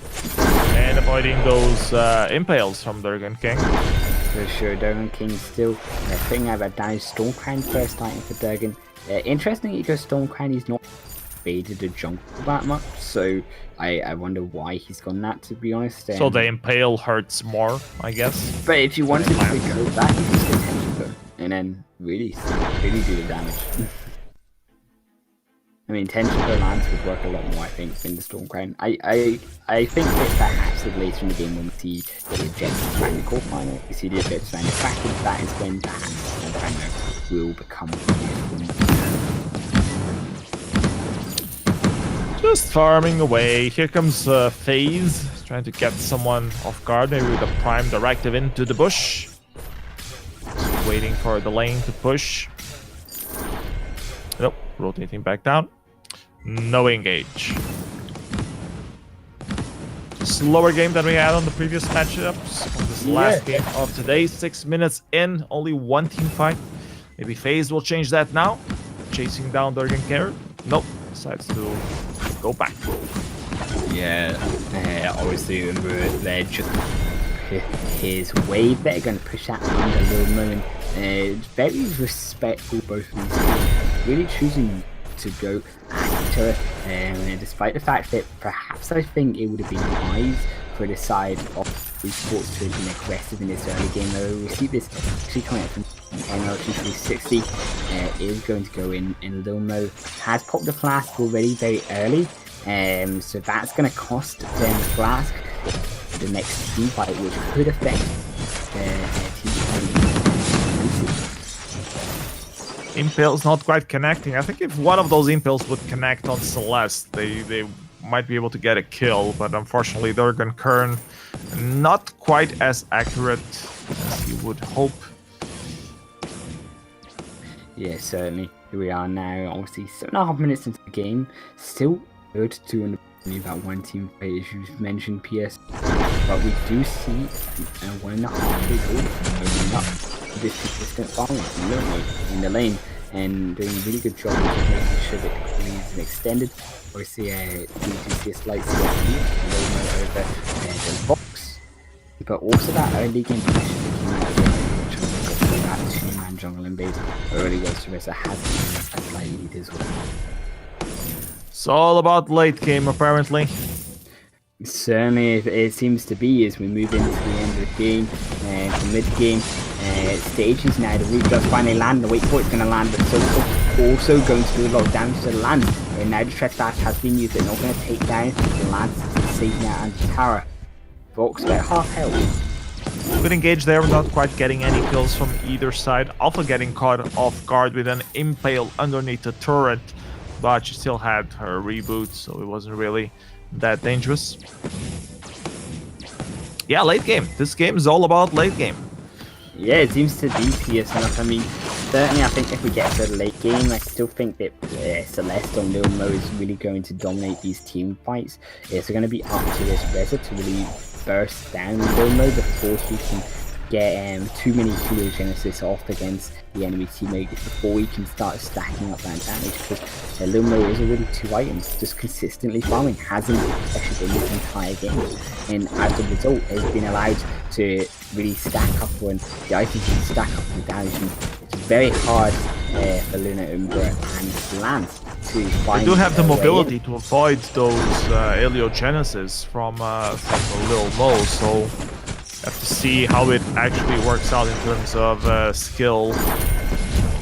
Yeah, it's going to be all about the rollout, it's about the sonic zooms, about obviously. Another fight down here between Alpha and Reza. Prime Directive waiting for it. There we go. Reza uses the dash. Solar Storm only clipping. Churnwalker wants to finish him off though, but misses the chain, so that's a no-go. Could have pulled him into the tree and very good combination. Now Alpha in a there. bad position.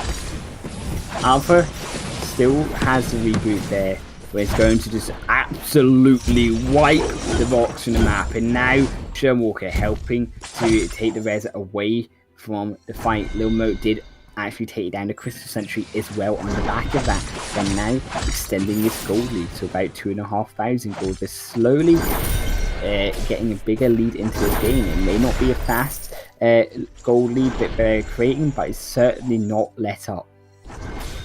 Yeah, let's talk about builds real quick. We see Shattered Glass and Aftershock on that Reza. No mortal wounds. You might want to get a mortal wound, especially because of Alpha, as the gold miner goes to the side of most sports.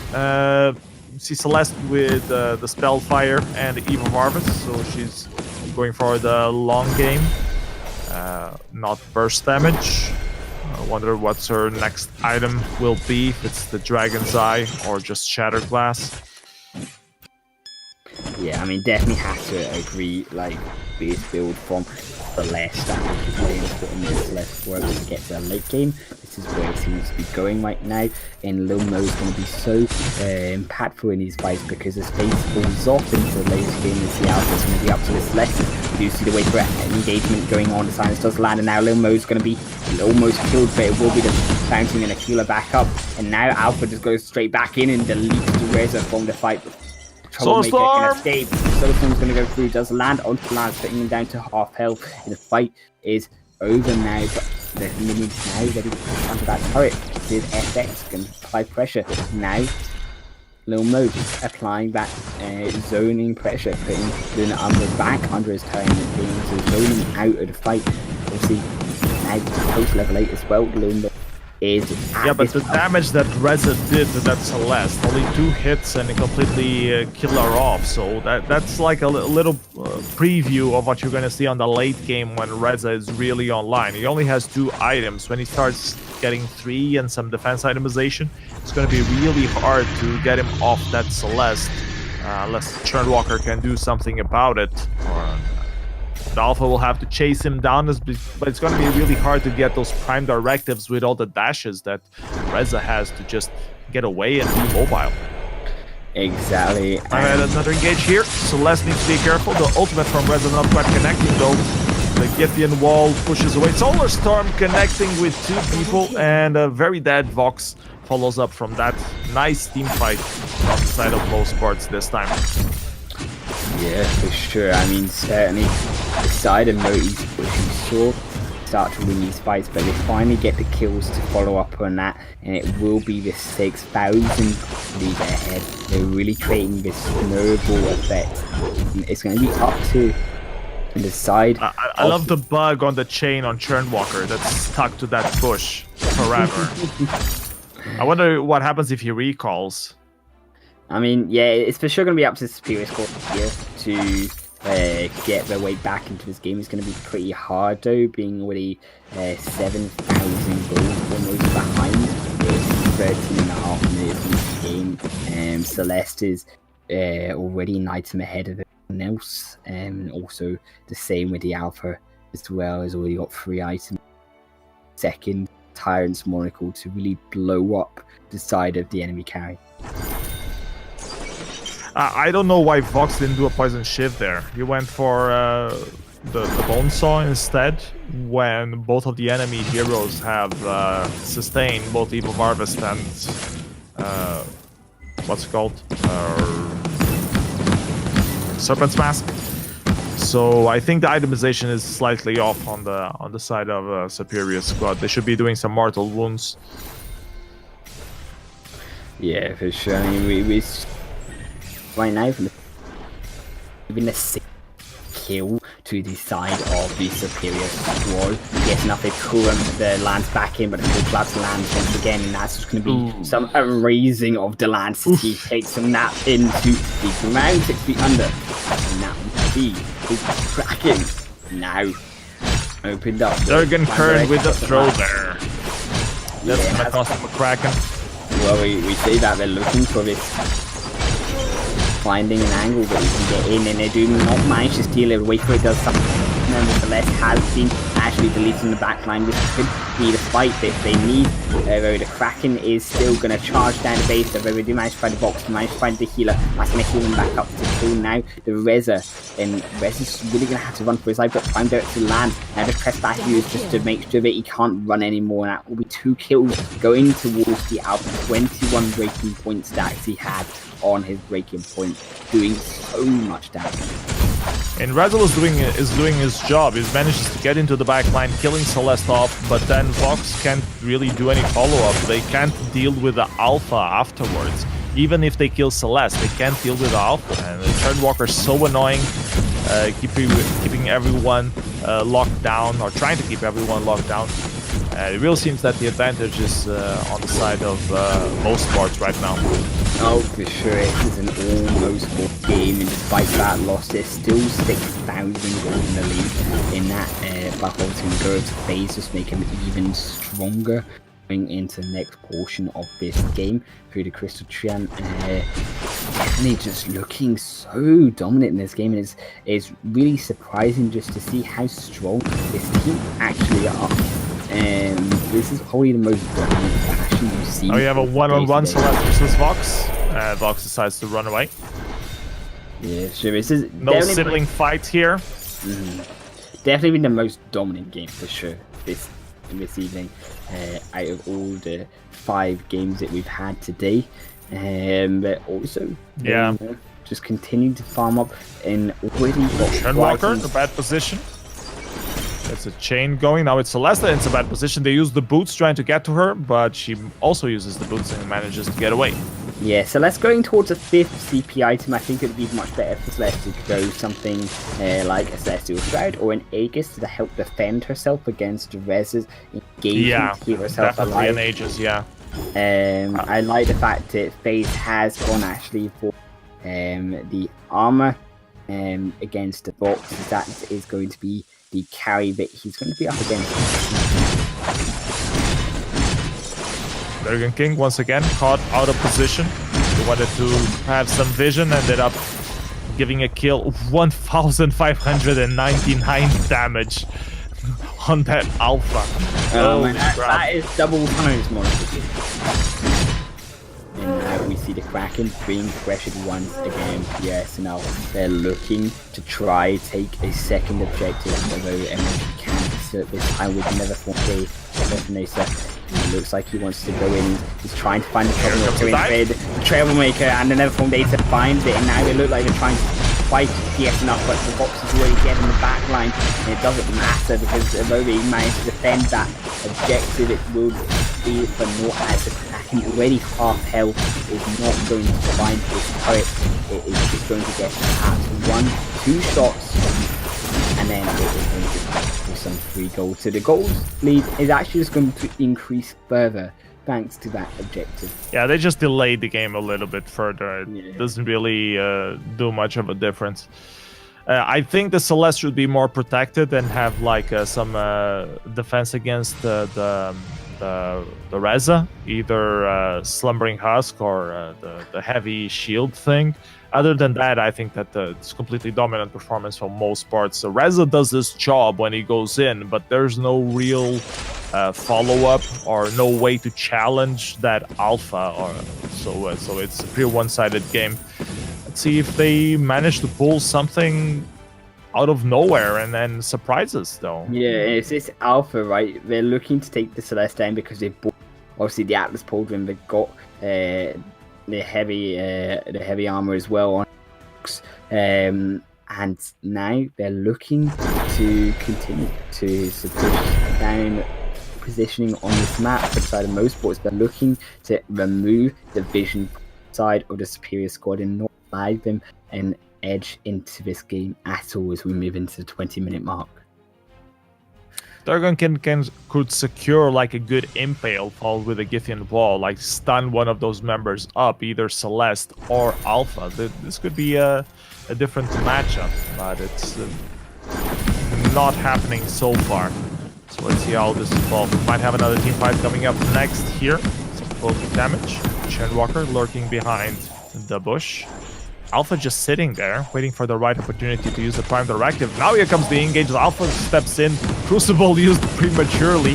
The Alpha doing a lot of damage. Also going very low, though. Forced to use the ultimate on Solar Storm, clipping to mostly body armored by the Lance there. The Trespass manages to kill. No, it's a reverse. They're coming back into this. They managed to get the Reza by a little miracle, but it's a team fight in favor of Superior Squad for the first time on this matchup. Will they have enough to take the Kraken? I think they can. They think they're too low. This is what they've done, PS. They've managed to turtle the game out. They managed to, with that last Kraken, to survive just long enough to where they now have equal items, to where they can contest in these fights. And despite the fact that it was decided Motorsports engaging in the last team fight, it was actually decided Superior Squad that came out successful. Reza only falling to a basic attack that Let's managed to get off just before she died. Yeah, but that was a little bit of bad luck on side of Alpha, or at least she was very well denied. She did damage, but got stunned up and just managed to get stuck there, and her ultimate didn't really do much for her because she's weapon, not CP, so it's really just a delay. So very nice reversal. We might still have a game in our hands here. Let's see if we have another team fight coming up. The Kraken is back up. Pretty sure the Kraken is here once again. Although the side of Superior Squad, despite they take that last fight, they've still got 4 turrets to march through. One Kraken would not be enough. But the it's pretty much full build, so not much else they can do. Game, it's all about trying to get the right team fight. It's all about the vision control right now. They want to start up the Kraken. We'll have the started. They can see this happening through that flare. That the Helo Genesis is able to zone them away for now.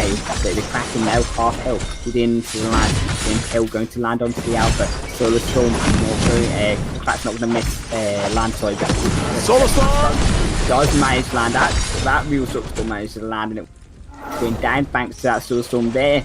And now Reza also going to be the next target. The Water Resident Prime Direct does miss, but the lad's going to get you walk away for now. The Warclap does miss as well. Durgan going to fall down for sure as Prime Directive lands, and that's going to be 2 members falling. They now death time is staggered by 20 seconds, which is not what you want to see. It's going to cost them this objective of the Kraken, surely, as Reza is continuing to push the turret zone. He's taking his objectives. He's countering. And despite I think he gets something out of that team fight. I think he could have honestly pushed that second turret. He could have finished too. Yeah, maybe.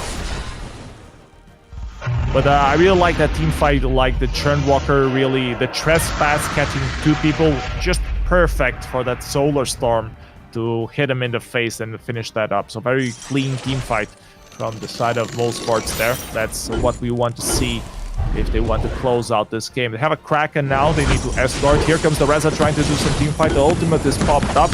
Alpha already getting a bit low. The Slumbering Gust already turned on. The Vox laying down. Solar Storm clipping up Reza. That might turn around. Trespass. This is game. Perfect Solar Storm there. They survive 23 minutes, but in the end, most in that third turret falling down, the only survivor there is the Lance, and unfortunately he will not be long for this world, learning but not successful enough. That was basically will just barely survive, and the Kraken continues to push down. 1 turret remaining, still 10 seconds to the best time of the PS. Another it would not do that game anymore with the squad. They could have a good fight. But yeah, I thought the game was over, and they still managed to have a good team fight there and turn it around. So well played. They didn't give up. They kept going. But in the end, I think they were just outdrafted from the side of of most sports. So congratulations, most sports. You move on to the next phase of the tournament. Well played, Superior Squad, with your last-minute substitution of Dorgan Kern, doing those missing impales there for our viewing entertainment pleasure. And that seems to wrap up the games that we had today for you guys. Wicked Snow White, what's Yes. up with the tournament? You want to do any last words before we head out? I have to give creds to Durgan for stepping in and trying to help Superior Squad out. Really, really nice. It's just sad when these things happen, when you have to like jump in and do something like that and not being prepared. And big congrats to Lilmo's team and XIDFX and Face for winning. You see, guys, I told you. She's a Celeste. Yeah. Yeah, Lil Mo definitely working well there on obviously the Celeste. At the And end. the Yes. exit on Alpha is, yeah. Oh, the They did a Alpha good- carried great- for Yeah, sure. they Wow. did a great team combo Yeah. and they deserve their spot in going through to the next Definitely. stage. So tomorrow Alright. we're gonna have 2 more of these games with Vinx Club versus Barbosa and Jumbo versus Stony Toons. And after that, we're gonna go through to the next stage where the 8 teams play against each other. In the quarterfinals. gonna- Yeah. Yeah, quarterfinals. And that's gonna be tomorrow. Yes, that will be on your And- screens tomorrow, guys. Yeah. And that's still best of 1, right? Yeah, best of Still one, best of 1. 7 Until p.m. next Sunday, when we start with the best of. Best of threes So and semis. thank Yeah. you everybody for that's been here and like supporting us and watching and supporting their favorite players. And thank you for our mods from Cursed Gamers that's been here and like keeping the chat nice place to be. And thank you to you guys. Highland Wolf, No problem. the exploding oven, and PS enough. Like this has been like so much fun, and I'm really grateful for everybody that's been here. Yeah, thanks for having Mhm. us. It was Thank great. you. Let's have some And good I- matches tomorrow as well. Yes, and I see you all same time, same face, same channel tomorrow. Okay, bye-bye, everyone. Take care. Bye bye.